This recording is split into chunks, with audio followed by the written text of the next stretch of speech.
السلام عليكم ورحمة الله. إن الحمد لله رب العالمين نحمده ونستعينه ونؤمن به ونتوكل عليه ونعوذ بالله من شرور أنفسنا ومن سيئات أعمالنا. اللهم صل على محمد وعلى آل محمد كما صليت على إبراهيم وعلى آل إبراهيم. اللهم بارك على محمد وعلى آل محمد كما باركت على إبراهيم وعلى آل إبراهيم إنك حميد مجيد. أما بعد فإن خير الحديث كتاب الله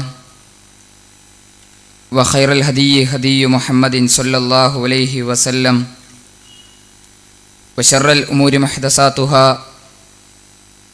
وكل محدثة بدعة وكل بدعة ضلالة وكل ضلالة في النار. أعوذ بالله من الشيطان الرجيم. بسم الله الرحمن الرحيم. إياك نعبد وإياك نستعين. വേദിയിലെ ആദരണീയരായ നേതാക്കളെ, ബഹുമാന്യരായ സഹോദരങ്ങളെ, സഹോദരിമാരെ, സുഹൃത്തുക്കളെ, സർവാദിനാഥനും സർവജ്ഞനും സർവലോക പരിപാലകനുമായ അള്ളാഹുവിൻ്റെ വിധിവിലക്കുകൾ ജീവിതത്തിൻ്റെ മുഴുവൻ മേഖലകളിലും പാലിച്ച് തഖ്വയിലധിഷ്ഠിതമായ ജീവിതം നയിക്കണം എന്ന് ആമുഖമായി ഓർമ്മപ്പെടുത്തുകയാണ്, ഉണർത്തുകയാണ്. തൗഹീദ് വിശുദ്ധിക്ക് വിമോചനത്തിന് എന്ന പ്രമേയം ഉയർത്തിപ്പിടിച്ച് കേരളത്തിലും കേരളത്തിന് പുറത്തും വിദേശ രാജ്യങ്ങളിൽ മലയാളി സമൂഹം ജീവിക്കുന്ന പ്രദേശങ്ങളിലെല്ലാം മുജാഹിദ് പ്രസ്ഥാനം സംഘടിപ്പിച്ചു വരുന്ന അതിൻ്റെ സംസ്ഥാന ക്യാമ്പയിൻ്റെ പ്രചരണ ഭാഗമായിട്ടാണ് നാം ഇവിടെ ഒരുമിച്ച് ചേർന്നത്. ഇന്നിവിടെ ഇങ്ങനെ ഒരു വിശദീകരണ സമ്മേളനം സംഘടിപ്പിക്കാനുള്ള അതിൻ്റെ കാരണവും അതിൻ്റെ വസ്തുതകളും ആമുഖമായി സംസാരിച്ച ആളിൽ നിന്നും ഈ അവസാനം സംസാരിച്ച റഹ്മത്തുള്ളയിൽ വരെ നീണ്ടു നിൽക്കുന്നവരുടെ സംസാരങ്ങളിൽ നിന്ന് നമുക്ക് ബോധ്യപ്പെട്ടിട്ടുണ്ട്. സുദീർഘമായ ഒരു സംസാരം ആവശ്യമില്ലാത്ത വിധം മുജാഹിദ് പ്രസ്ഥാനം ഉയർത്തിപ്പിടിച്ച അതിൻ്റെ തൗഹീദിൽ അധിഷ്ഠിതമായ വിശ്വാസ പ്രമാണങ്ങളെ സംബന്ധിച്ച് ഇവിടെ വിശദീകരിക്കപ്പെട്ട് കഴിഞ്ഞു. ഇവിടെ ഇത്തരം ഒരു വിശദീകരണ യോഗം ആരംഭിക്കുന്നതിന് മുമ്പ് ഒന്ന് രണ്ട് പരിപാടികൾ എരഞ്ഞിക്കൽ പ്രദേശത്തെ പ്രിയപ്പെട്ട എൻ്റെ സഹോദരങ്ങൾ ശ്രദ്ധിക്കുകയുണ്ടായിട്ടുണ്ട്. മുജാഹിദ് പ്രസ്ഥാനത്തിൽ നിന്ന് ആദർശപരമായ വ്യതിയാനം സംഭവിച്ച് ഈ പ്രസ്ഥാനത്തിൻ്റെ ഉള്ളിൽ നിന്ന് പുറത്താക്കപ്പെടുകയും മുജാഹിദ് പ്രസ്ഥാനം നാളിതുവരെ ഉയർത്തിപ്പിടിച്ച അതിൻ്റെ വിശ്വാസപരമായ പ്രമാണങ്ങളെയും അതിൻ്റെ ആശയ ആദർശങ്ങളെയും തകിടം മറിച്ചുകൊണ്ടും അതിനെ ശക്തമായി എതിർത്തുകൊണ്ടും കേരളത്തിൽ പ്രവർത്തിച്ചു കൊണ്ടിരിക്കുന്ന KK സക്കരിയ സ്വലാഹി ഇവിടെ പ്രസംഗിച്ചു. അദ്ദേഹത്തിൻ്റെ പ്രസംഗം ശ്രവിച്ച ആളുകൾക്ക് അദ്ദേഹത്തിൻ്റെ സംസാരം കേട്ടതിൽ നിന്ന് തന്നെ മുജാഹിദ് പ്രസ്ഥാനത്തിൽ നിന്ന് എന്തുകൊണ്ട് താൻ മാറ്റി നിർത്തപ്പെട്ടു എന്ന് മുജാഹിദുകളുടെ വിശദീകരണങ്ങൾ ആവശ്യമില്ലാത്ത വിധം അദ്ദേഹത്തിന് സ്വയം ഈ നാട്ടിലെ ജനങ്ങളെ ബോധ്യപ്പെടുത്താൻ കഴിഞ്ഞു എന്നതാണ് അദ്ദേഹത്തിൻ്റെ പ്രഭാഷണം കൊണ്ട് മുജാഹിദ് പ്രസ്ഥാനത്തിന് ഈ പ്രദേശത്തുണ്ടായ ഒരു നേട്ടം. അതിനുശേഷം അദ്ദേഹത്തെ കൊണ്ടുവരികയും സ്റ്റേജ് കെട്ടിക്കൊടുക്കുകയും അദ്ദേഹത്തിൻ്റെ പോസ്റ്റർ ഒട്ടിക്കുകയും പ്രഭാഷണം നടത്തിക്കുകയും ചെയ്ത ഈ പ്രദേശത്തെ തെറ്റിദ്ധരിക്കപ്പെട്ടുപോയ എൻ്റെ പ്രിയപ്പെട്ട കുറച്ച് സഹോദരങ്ങൾ, അവരോടുള്ളൊരു സംസാരം ഇവിടെ അന്ന് ആമുഖം, കഴിഞ്ഞ പരിപാടിക്ക് ആമുഖം പറഞ്ഞ ബഹുമാന്യനായ അബ്ദുൽ ഖാദർ ഹാജി വളരെ നമ്മുടെ ഹൃദയങ്ങളെ തൊട്ടുണർത്തുന്ന രൂപത്തിൽ സംസാരിക്കുകയുണ്ടായി. സക്കരിയ സുലാഹിയെ സംബന്ധിച്ചിടത്തോളം അദ്ദേഹത്തിന് ഇവിടെ പറയാനുണ്ടായ വളരെ പ്രധാനപ്പെട്ട ഒരു ആവശ്യം ഈ വിഷയം എരഞ്ഞിക്കലിന്റെ മണ്ണിൽ ചർച്ച ചെയ്യണമെന്നായിരുന്നു. വളരെ ശക്തമായി മുജാഹിദ് പ്രസ്ഥാനത്തിന്റെ നിലപാട് ഉയർത്തിപ്പിടിച്ചുകൊണ്ട് തന്നെ ഖാദർ ഹാജി വിശദീകരിക്കുകയുണ്ടായി. അള്ളാഹു അനുഗ്രഹിച്ചാൽ ജിന്ന് സിഹർ വിഷയങ്ങളിൽ അല്ലെങ്കിൽ ജിന്നിനോടുള്ള സഹായാഭ്യർത്ഥനയുടെ വിഷയത്തിൽ നിന്ന് കേരളത്തിലുള്ള അഭിപ്രായ വ്യത്യാസങ്ങൾ ചർച്ച ചെയ്യപ്പെടാൻ എരഞ്ഞിക്കലിന്റെ മണ്ണ് തയ്യാറാണ് എന്ന് വളരെ ശക്തമായി മുജാഹിദുകൾ അദ്ദേഹത്തിന്റെ വാദഗതികൾക്ക് മറുപടിയായി ഇവിടെ ഏറ്റെടുക്കുകയുണ്ടായി. ആ മറുപടി അഹമ്മദ് അനസ് മൗലവിയുടെ പ്രഭാഷണത്തിന്റെ CD ഇന്നിവിടെ പുറത്തിറങ്ങിയിട്ടുണ്ട്. എരഞ്ഞിക്കലിൽ സക്കരിയ സുലാഹിയുടെ പ്രഭാഷണത്തിന്റെ CD പുറത്തിറങ്ങിയിട്ടുണ്ടെങ്കിൽ അത് നിങ്ങളൊന്ന് വാങ്ങണം.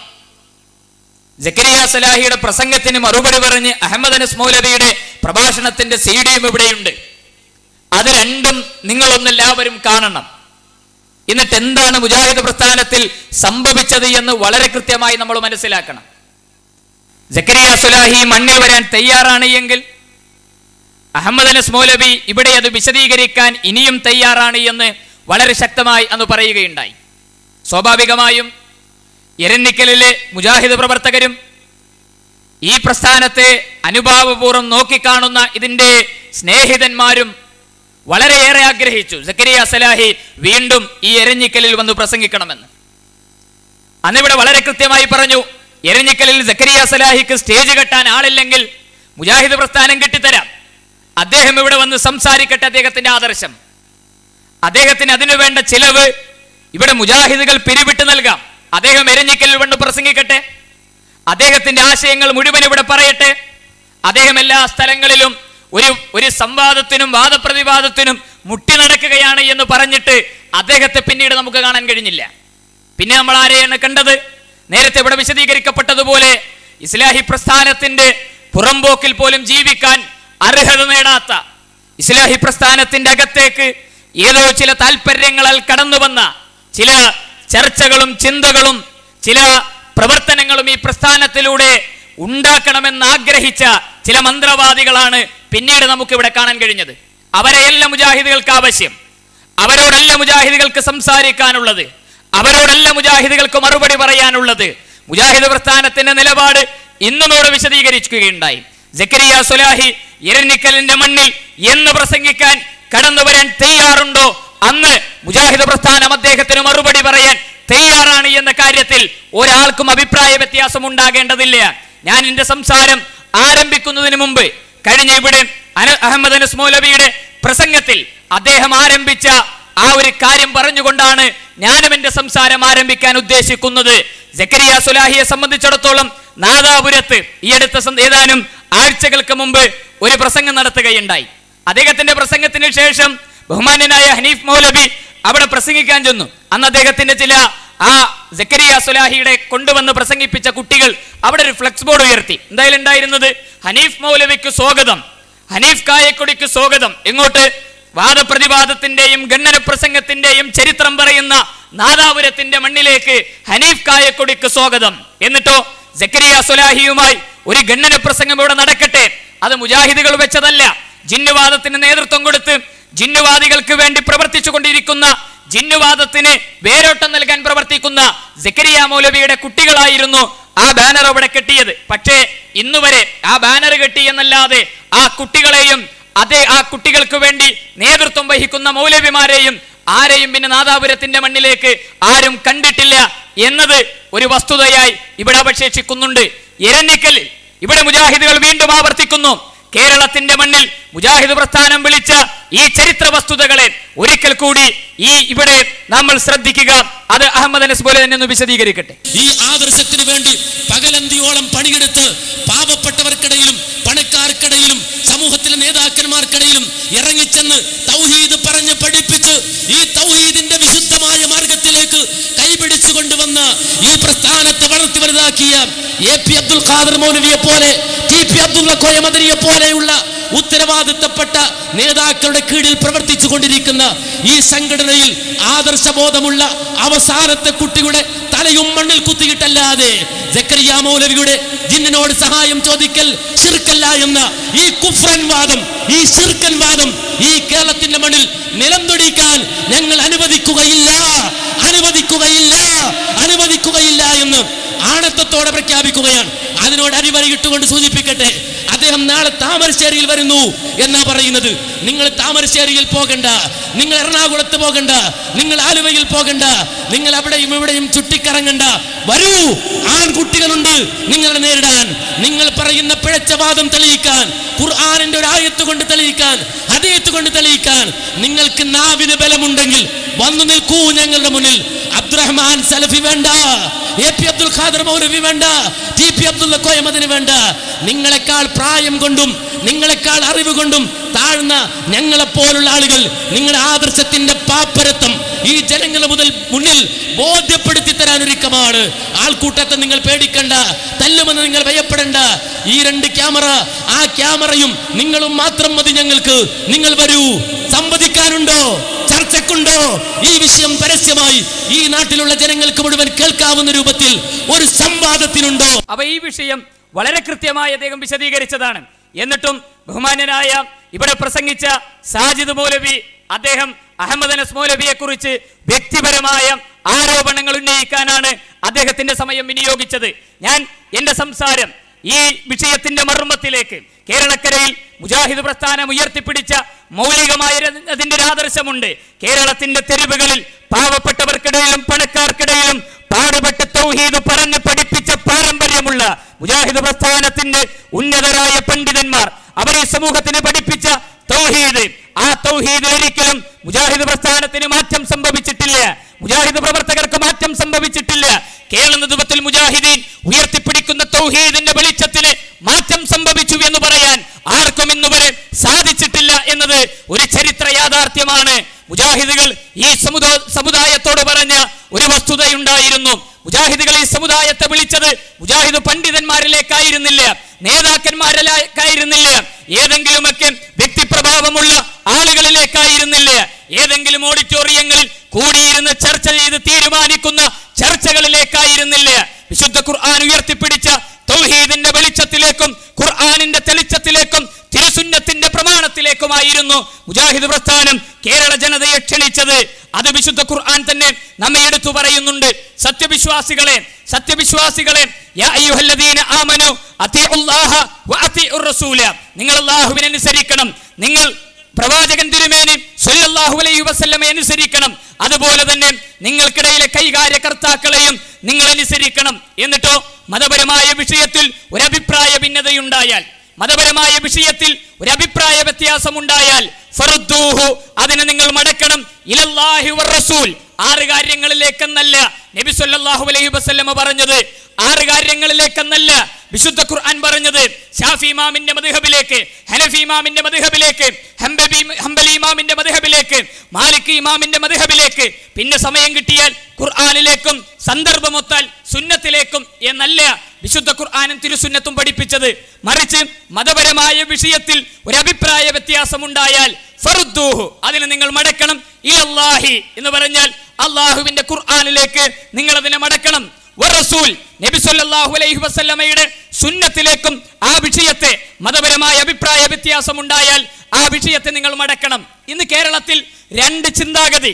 ഒന്ന്, നാളിതുവരെ മുജാഹിദ് പ്രസ്ഥാനം പുലർത്തിപ്പോന്ന ഇയ്യാക നഅ്ബുദു വഇയ്യാക നസ്തഈൻ എന്ന ആയത്ത് മുതൽ വിശുദ്ധ ഖുർആനിലെ തൗഹീദ് ഉയർത്തിപ്പിടിക്കുന്ന അഹമ്മദ് അലി മദനി, വയോധികനായ അഹമ്മദ് അലി മദനി മിനിറ്റുകൾ ഇവിടെ സംസാരിച്ചു. പക്ഷേ അദ്ദേഹം പറഞ്ഞ വിശുദ്ധ ഖുർആനിലെ ആയത്തുകളെമ്പാടും തൗഹീദിനു വേണ്ടി അവതരിക്കപ്പെട്ട ആയത്തുകൾ മുഴുവൻ ഉയർത്തിപ്പിടിച്ചുകൊണ്ട് മുജാഹിദുകൾ പറയുന്നു, അല്ലാഹുവല്ലാത്ത ആരോടും സഹായാർത്ഥന നടത്തുന്നതും അവരോട് പ്രാർത്ഥിക്കുന്നതും ശിർക്കാണെന്ന കാര്യത്തിൽ മുജാഹിദുകൾക്ക് അഭിപ്രായ വ്യത്യാസമില്ല.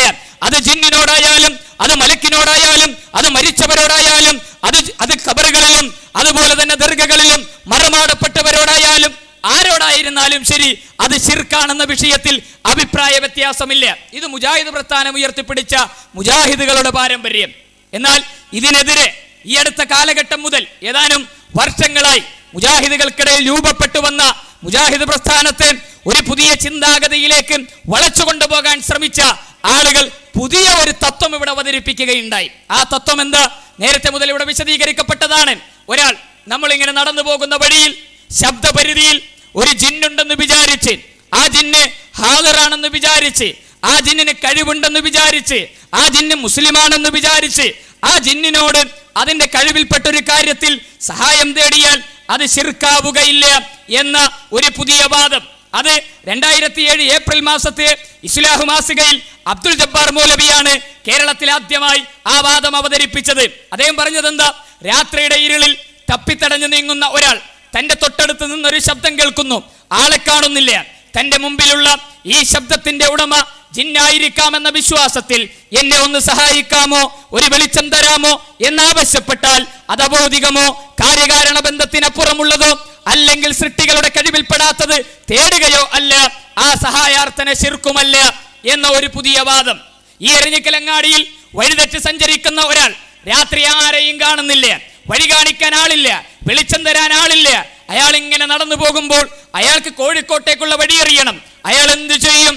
അയാൾ ഇങ്ങനെ അവിടെ ഒരു ജിന്നുണ്ടെന്ന് വിചാരിച്ച്, ആ ജിന്ന് കേൾക്കുമെന്ന് വിചാരിച്ച്, ആ ജിന്ന് മുസ്ലിമാണെന്ന് വിചാരിച്ച്, ആ ജിന്നിന് കഴിവുണ്ടെന്നൊക്കെ വിചാരിച്ച് ജിന്നെ എനിക്കൊന്ന് വഴി കാണിക്കണേ എന്നാവശ്യപ്പെട്ടാൽ അത് പ്രാർത്ഥനയല്ല, അത് ശിർക്കുമല്ല എന്ന ഒരു പുതിയ വാദം അവതരിപ്പിച്ചു.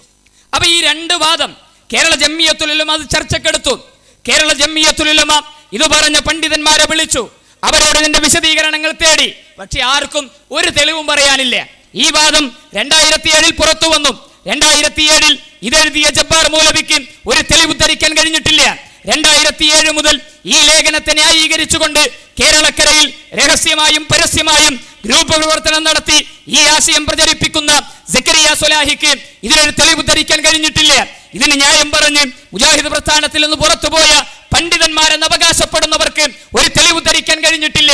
ഏതുപോലെ 1900ത്തിന്റെ തുടക്ക കാലഘട്ട 1950കൾക്ക് ശേഷം 60കളിലോ 70കളിലോ പൂനൂർ നടന്ന മുജാഹിദ് പ്രസ്ഥാനത്തിന്റെ ഐതിഹാസികമായ വാദപ്രതിവാദത്തിൽ സുന്നി പക്ഷത്തുള്ള പതി അബ്ദുൽ ഖാദർ മുസ്ലിയാരോട് മുജാഹിദ് പ്രസ്ഥാനത്തിന്റെ പണ്ഡിതന്മാർ ചോദിച്ച ചോദ്യം, അലവി മൗലവിയുടെ ചോദ്യം, അല്ലാഹുവല്ലാത്തവരെ വിളിച്ചു തേടാൻ വിശുദ്ധ ഖുർആനിൽ നിന്ന് ഒരു തെളിവ് ധരിക്കാൻ കഴിയുമോ എന്ന ചോദ്യം പോലെ ഉത്തരം പറയാൻ സുന്നി പക്ഷത്തിന് കഴിയാത്തതുപോലെ ജിന്നുവാദികൾക്കും കഴിയുമായിരുന്നില്ല.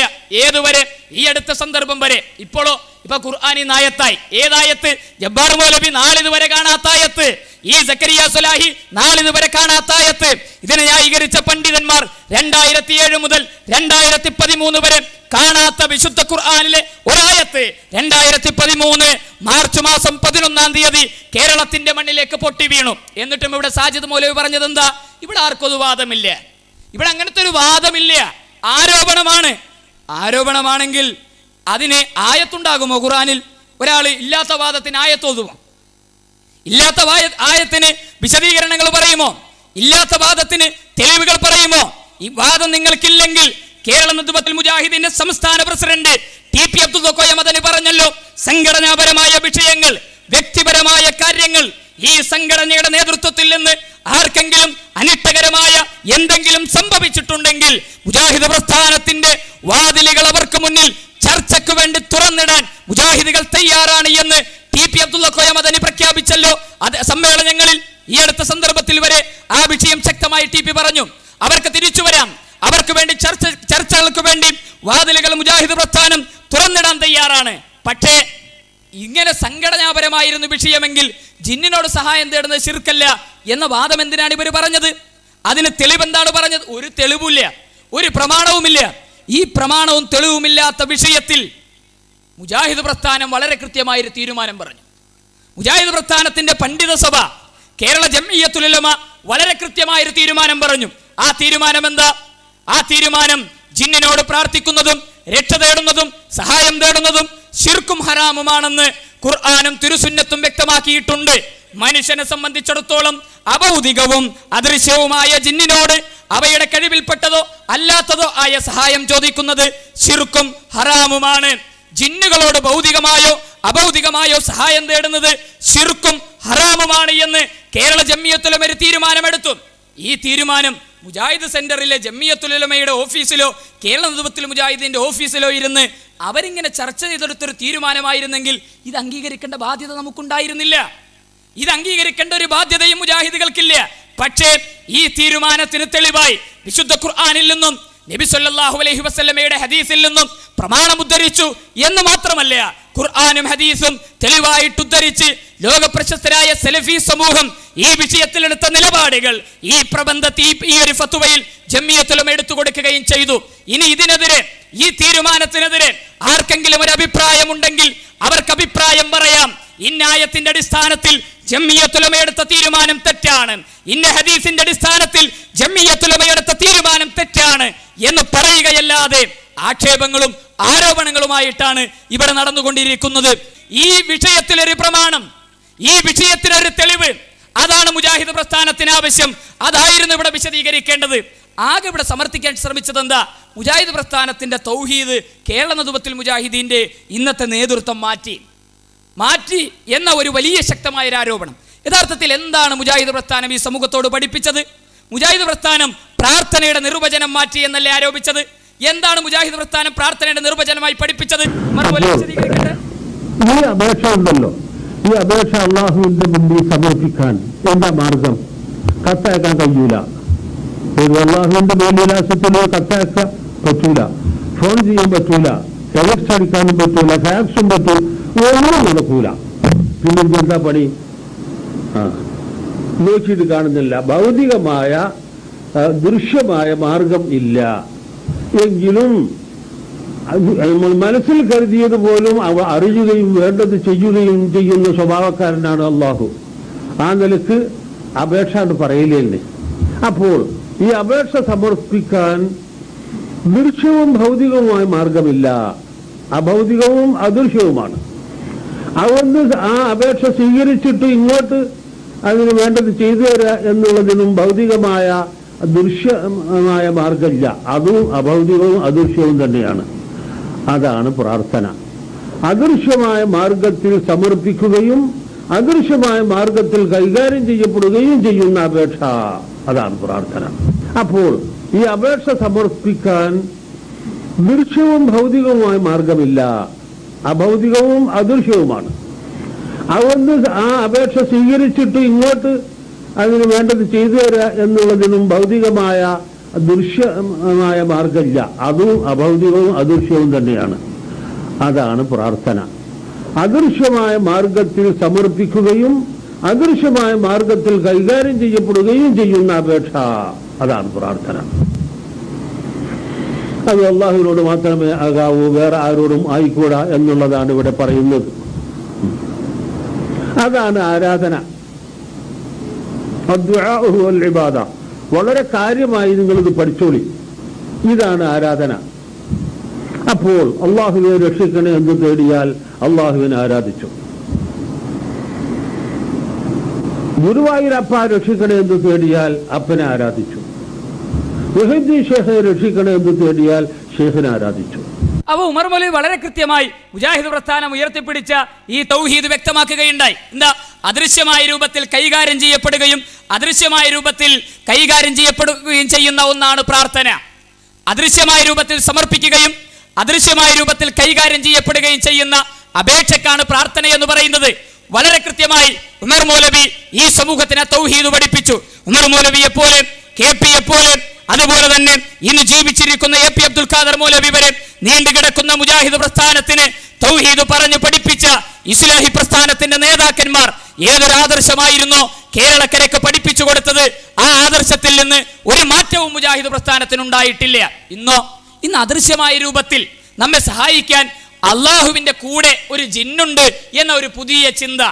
വഴിയറിയാതെ രാത്രി ഇരുളിൽ നടന്നു നീങ്ങുന്ന ഒരാൾക്ക് വഴി കാണിച്ചു കൊടുക്കാൻ അള്ളാഹുവിന്റെ കൂടെ ഒരു ജിന്നുണ്ട് എന്ന പുതിയൊരു ചിന്ത, പുതിയൊരു വിശ്വാസം. പകൽ വെളിച്ചത്തിൽ വഴിയറിയാതെ നടന്നു നീങ്ങുന്നവന് വഴി കാണിക്കാൻ അള്ളാഹുവിന്റെ കൂടെ ഒരു ജിന്നുണ്ടെന്ന പുതിയൊരു വിശ്വാസം. അതിനോട് തേടാൻ പറ്റുമോ? തേടാൻ പറ്റില്ല, അത് ഹറാമാണ്. തേടാൻ പറ്റുമോ? അത് പറ്റില്ല, അത് ഹറാമാണ്. എന്നാൽ പാടില്ലല്ലേ? അല്ല, അത് അഹമ്മദ് നബി ചെയ്തിട്ടുണ്ട്, അത് ഇമാം നബി ചെയ്തിട്ടുണ്ട്. അപ്പൊ പറ്റോ? അത് പറ്റില്ല, അത് ഹറാമാണ്. അപ്പൊ ഹറാമാണോ? അല്ല. അത് മുൻഗാമികളായ കുറെ ആളുകൾ ചെയ്തിട്ടുണ്ട്. ഒന്നെങ്കിൽ യെസ് എന്ന് പറയുക, അല്ലെങ്കിൽ നോ എന്ന് പറയുക. ഇത് രണ്ടുമില്ല. ഒറ്റയല്ല ഇരട്ടല്ല, ഒരട്ട എന്ന് പറയുന്ന നിലപാട് തൗഹീദിന്റെ വിഷയത്തിൽ മുജാഹിദുകൾക്ക് അംഗീകരിക്കാൻ കഴിയില്ല. മുജാഹിദ് പ്രസ്ഥാനത്തിനും അംഗീകരിക്കാൻ കഴിയില്ല. കാരണം പ്രാർത്ഥന കേൾക്കുന്നവൻ അള്ളയാണ്, പ്രാർത്ഥനക്ക് ഉത്തരം ചെയ്യുന്നവൻ അള്ളയാണ്. ആവർത്തിച്ച് ഖുർആൻ പറഞ്ഞത് അള്ളാഹുവിന്റെ പുറമെ നിങ്ങൾക്ക് ഏതെങ്കിലും ഇലാഹുണ്ടോ എന്നല്ല ഖുർആനിന്റെ ചോദ്യം. അള്ളാഹുവിന്റെ കൂടെ നിങ്ങൾക്ക് വല്ല ഇലാഹുമുണ്ടോ? പുഴയിൽ വീണൊഴുകിപ്പോകുന്ന ഒരുത്തന് രക്ഷയ്ക്ക് വേണ്ടി അഭ്യർത്ഥിച്ചാൽ പടച്ചവൻ കേൾക്കും. അള്ളാഹ് ഉണ്ട്, പടച്ചവനോട് മാത്രമേ തേടാൻ പറ്റുള്ളൂ. യാ റഹ്മാൻ യാ റഹീം എന്നേ പറയാൻ പറ്റൂ. അതിൽ അഭിപ്രായ വ്യത്യാസമില്ല. പക്ഷേ അവിടെ നമ്മുടെ വിളി കേൾക്കാനും നമ്മെ സഹായിക്കാനും കഴിവുള്ള ഒരു ജിന്നുണ്ടെന്ന് വിശ്വസിച്ചാൽ ആ വിശ്വാസം തന്നെ നരകത്തിലേക്കാണ് നമ്മെ കൊണ്ടുപോകുക എന്ന വളരെ ഗൗരവമായ ശിർക്കാണ് ഈ വിഷയത്തിൽ ഇവർക്ക് സംഭവിച്ചിരിക്കുന്നത് എന്ന വസ്തുതയാണ് സഹോദരങ്ങളെ നാം മനസ്സിലാക്കേണ്ടത്. ഇത് ഇവർക്ക് ഇതുവരെ മനസ്സിലായിട്ടില്ല, ഇവർക്ക് ഈ വിഷയം മനസ്സിലായിട്ടില്ല. പക്ഷേ കേരളത്തിൽ മുജാഹിദ് പ്രസ്ഥാനത്തിന്റെ തർക്കങ്ങൾ വീക്ഷിക്കുകയും മുജാഹിദ് പ്രസ്ഥാനം ഉയർത്തിപ്പിടിച്ച തൗഹീദിനെതിരെ രംഗത്ത് വരികയും ചെയ്ത ആളുകൾക്ക് മനസ്സിലായി, മുജാഹിദ് പണ്ഡിതന്മാർ നാളിതുവരെ ഉയർത്തിപ്പിടിച്ച തൗഹീദി ആദർശത്തിന് വിരുദ്ധമാണ് ഇവർ ഉയർത്തിപ്പിടിക്കുന്ന സക്കരിയ സ്വലാഹിയും ജബ്ബാർ മൗലവിയും ഒക്കെ പുതുതായി കൊണ്ടുവന്ന ആശയമെന്ന് മുജാഹിദുകളായി ജീവിച്ച ആളുകൾക്ക്, പുറത്തുപോയ ആളുകൾക്ക് മനസ്സിലായിട്ടില്ല. പക്ഷേ മുജാഹിദുകളോട് ഖണ്ഡനം നടത്തുകയും മുജാഹിദുകളിൽ നിന്ന് തൗഹീദ് പഠിക്കുകയും ചെയ്ത ആളുകൾക്ക് വളരെ കൃത്യമായത് മനസ്സിലായി. അവരത് വിശദീകരിക്കുന്ന കേൾക്കുക. ഇത് കണ്ടോ നിങ്ങള്, ഇതിന്റെ 104-ാമത്തെ പേജ് നിങ്ങൾ എടുത്തു നോക്ക്. അതിലതാ ഇയാൾ പറയുന്നു, തുറന്നു പറയുന്നു, കുഞ്ഞീദ് മദനിയാണ് പറയുന്നത്, ഞങ്ങളല്ല, നിങ്ങളുടെ മൗലവിമാർ. ഇയാൾ പറയുന്നു കേട്ടോ, ഇയാൾ ഇങ്ങനെ വിശദീകരിക്കാണ്. അല്ലാഹ് പറഞ്ഞല്ലോ ലാ തദ്ഉ, ലാ തദ്ഉ, അതെ, വഅന്നൽ മസാജിദ ലില്ലാഹി ലാ തദ്ഉ മഅല്ലാഹി അഹദാ, അല്ലേ, പള്ളികൾ അല്ലാഹുവിനുള്ളതാണ്, ഒരാളോടും നിങ്ങൾ പ്രാർത്ഥിക്കരുത്. ഇതിനെ വ്യാഖ്യാനിച്ചുകൊണ്ട് ഇയാൾ പറയാണ് ദഉ, തദ്ഉന, യദ്ഉന എന്നീ പദങ്ങൾ ഉപയോഗിച്ചിരിക്കുന്നത്. എന്നിട്ട് ഇങ്ങനെ വിശദീകരിച്ചുകൊണ്ട് പറയുന്നു, അതുകൊണ്ട് നിങ്ങൾ അവരെ വിളിച്ചു സഹായം തേടുക വഴി ശിർക്ക് ചെയ്യുന്നത് മഹാവിഡ്ഢിത്തമാണ് എന്നിട്ട് പറയാട്ടോ. എന്നീ കാര്യങ്ങളാണ് ആ വചനത്തിൽ ഉൾക്കൊള്ളുന്നത്. ഈസ, മറിയം, മലക്കുകൾ, മുസ്ലിം ജിന്നുകൾ മുതലായവരെ വിളിച്ചു സഹായം തേടിയിരുന്നവരെ സംബന്ധിച്ചാണ് ഈ വചനം അവതരിച്ചത് എന്നാണ് സർവ മുഫസ്സിറുകളും പ്രസ്താവിച്ചിട്ടുള്ളത്. അപ്പൊ അല്ലാഹു തആല ഒരാളോടും തേടരുത് എന്ന് പറഞ്ഞതിൽ ജിന്ന് പെട്ടിട്ടുണ്ട്.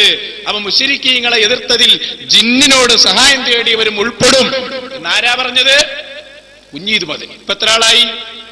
2 ആളായി. ഞാനിപ്പോ വളരെ ചുരുങ്ങിയ സമയം കൊണ്ട് ജിന്നിനോട് സഹായം തേടൽ ശിർക്കാണെന്ന് പറഞ്ഞവരുടെ ലിസ്റ്റാണ് വായിക്കുന്നത്. അപ്പൊ 1 നമ്മൾ ഉമർ മൗലവി, 2 കുഞ്ഞീദ് മദനി. ഇനി നമുക്ക് പോവാം നമ്മളെ കുഞ്ഞി മുഹമ്മദ് പറപ്പൂര്.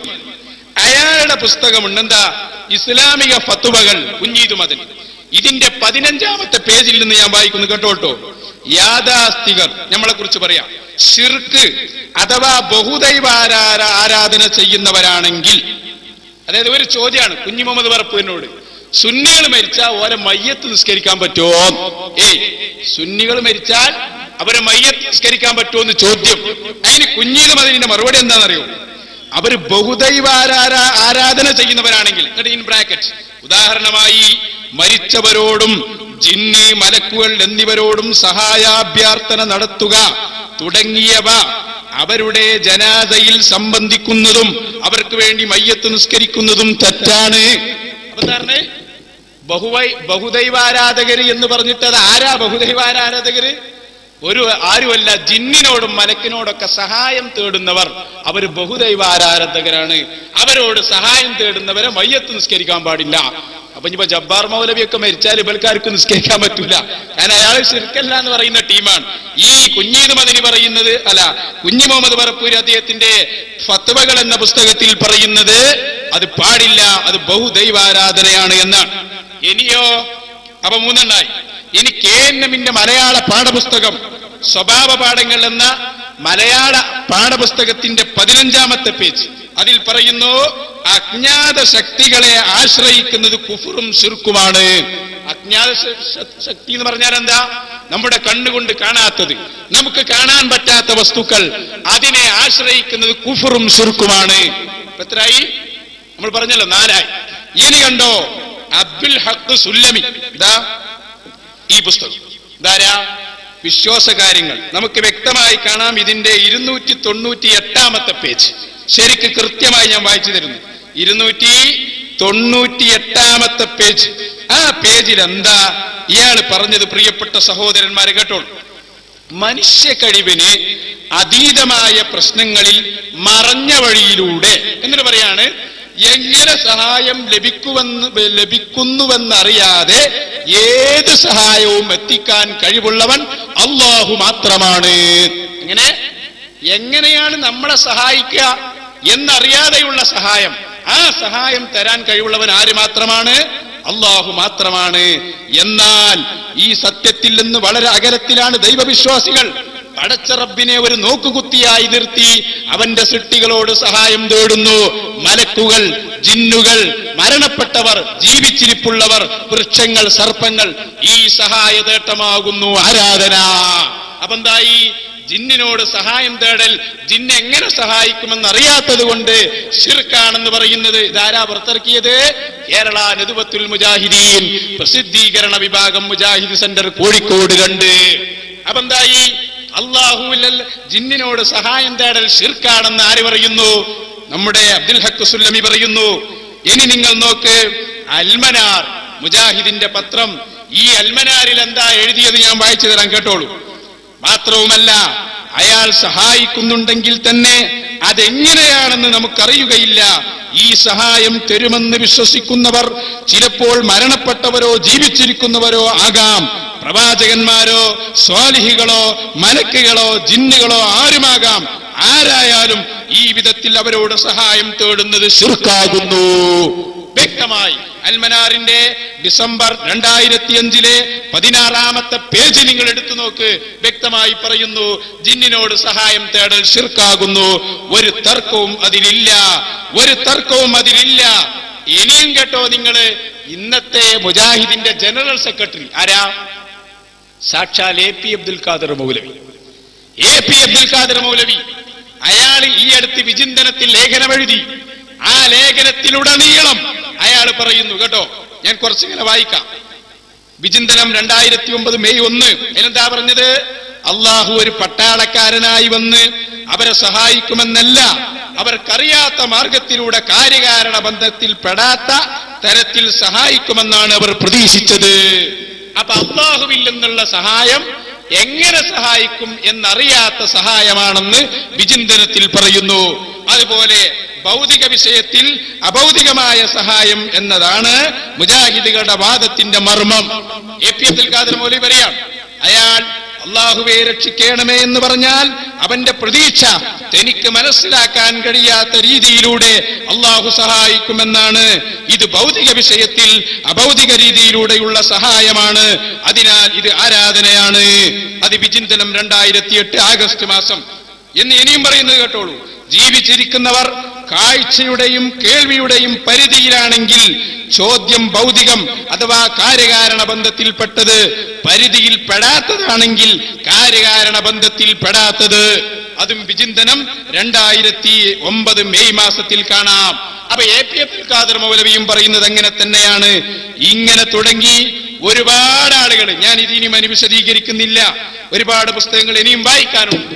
അപ്പൊ ചുരുക്കത്തിൽ എന്താ പറഞ്ഞത്? ജിന്ന് 3 കാര്യങ്ങളാണ് അടിസ്ഥാനമായുള്ള പോയിന്റ്.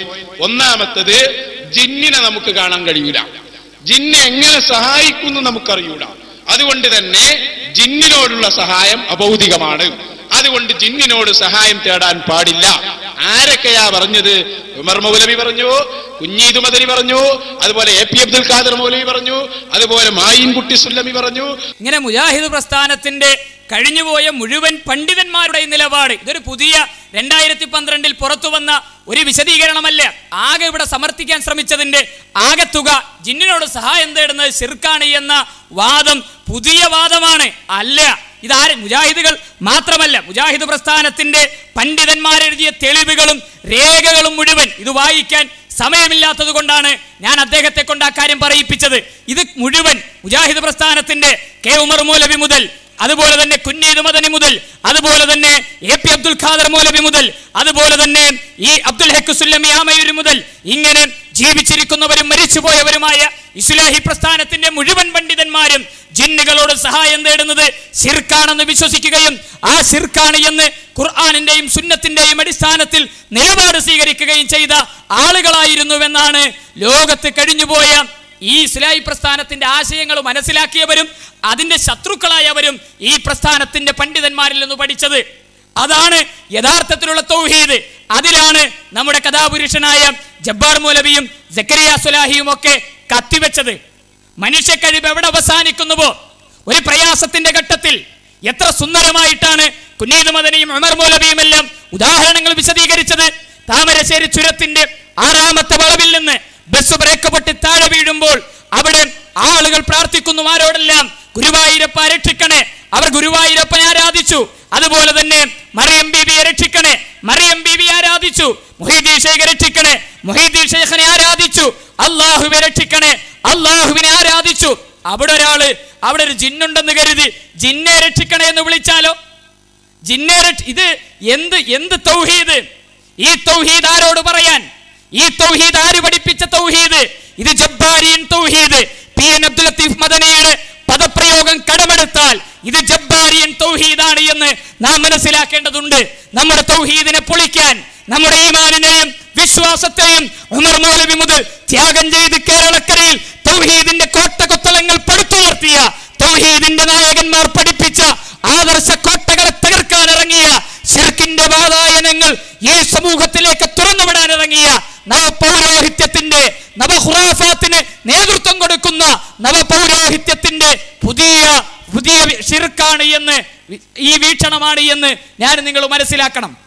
മനുഷ്യ കഴിവ് എവിടെ അവസാനിക്കുന്നുവോ പിന്നെ അവിടെ എന്താ ഉള്ളത്?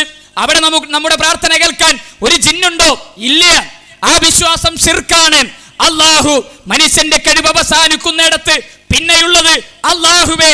എവിടെ നമ്മുടെ കഴിവ് അവസാനിച്ചാലും, എവിടെ നമ്മുടെ ആ മനുഷ്യാതീതമായ കഴിവുകൾ അവസാനിക്കുന്നിടത്ത് പിന്നെ നമുക്ക് അഭയമുള്ളത് അള്ളാഹു എന്ന ഒരു ശക്തിയാണ്.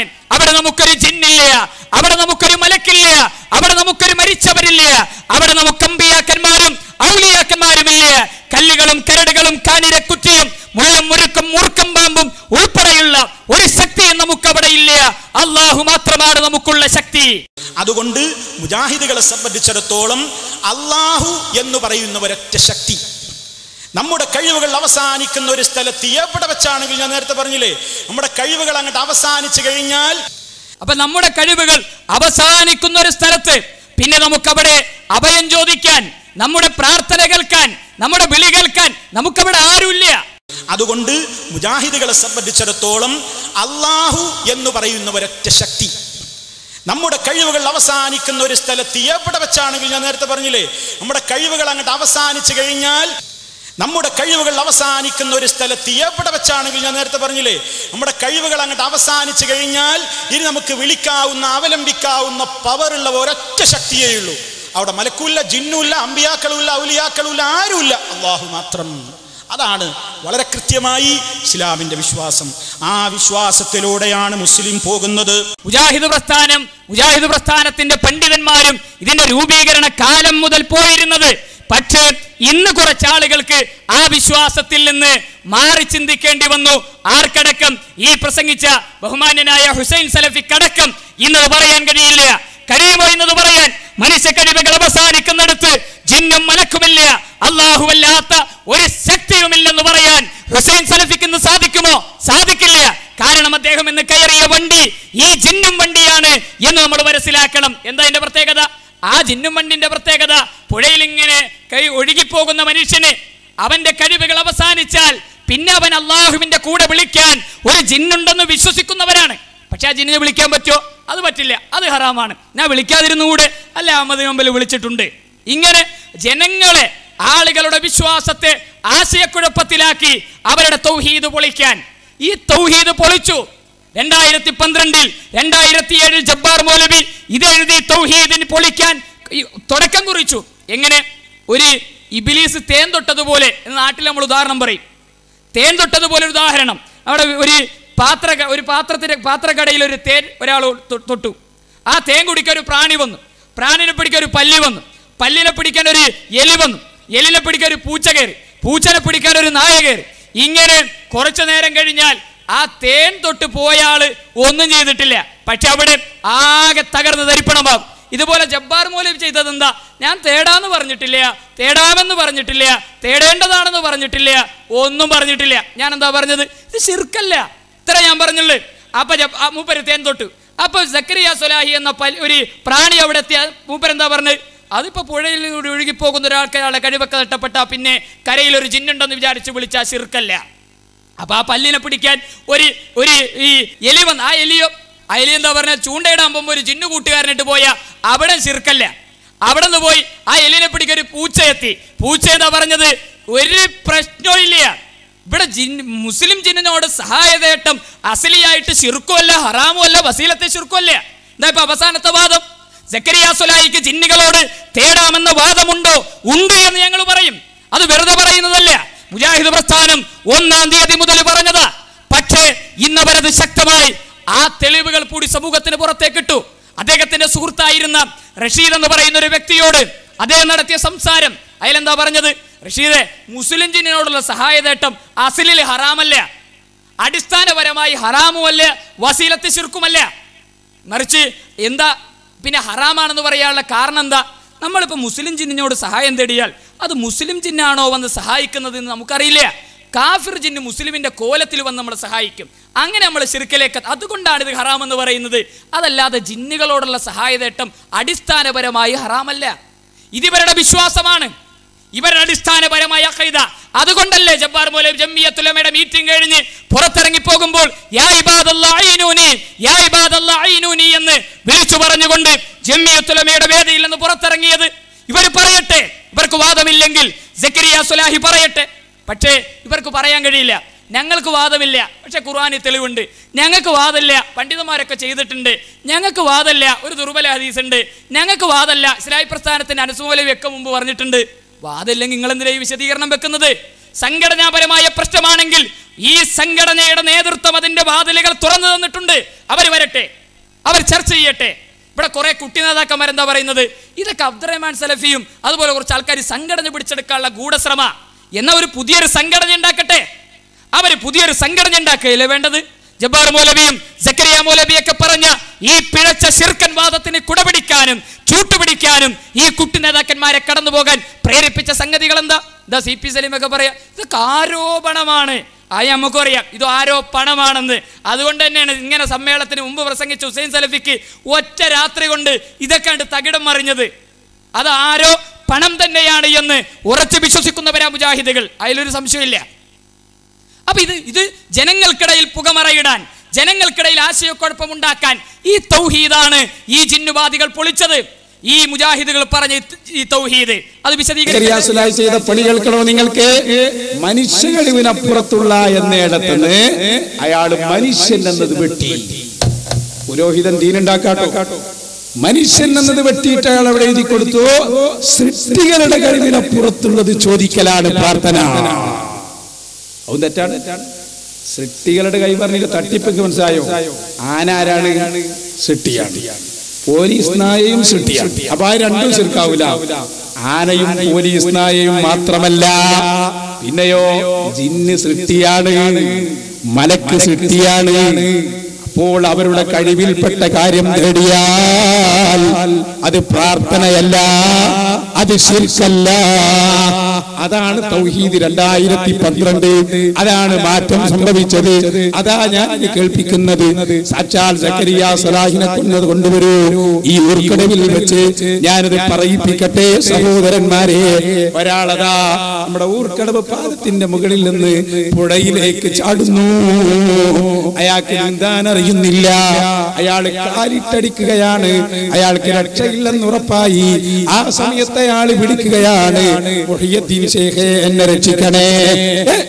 ശിർക്ക് ശിർക്ക്. കാരണം മുഹിയുദ്ദീൻ ശൈഖിനെ കാണുന്നില്ല. ജിന്നെ എന്ന് പറഞ്ഞാലോ പഴയ മുജാഹിദ് പറയും ശിർക്കാണ്, ജിന്നിനെ കാണുന്നില്ല.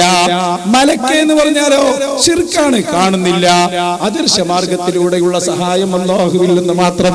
എന്നാ കേട്ടോ, ഊർക്കടവിൽ നിന്ന് ചാലിയാർ പുഴയിലേക്ക് വീഴുന്നു.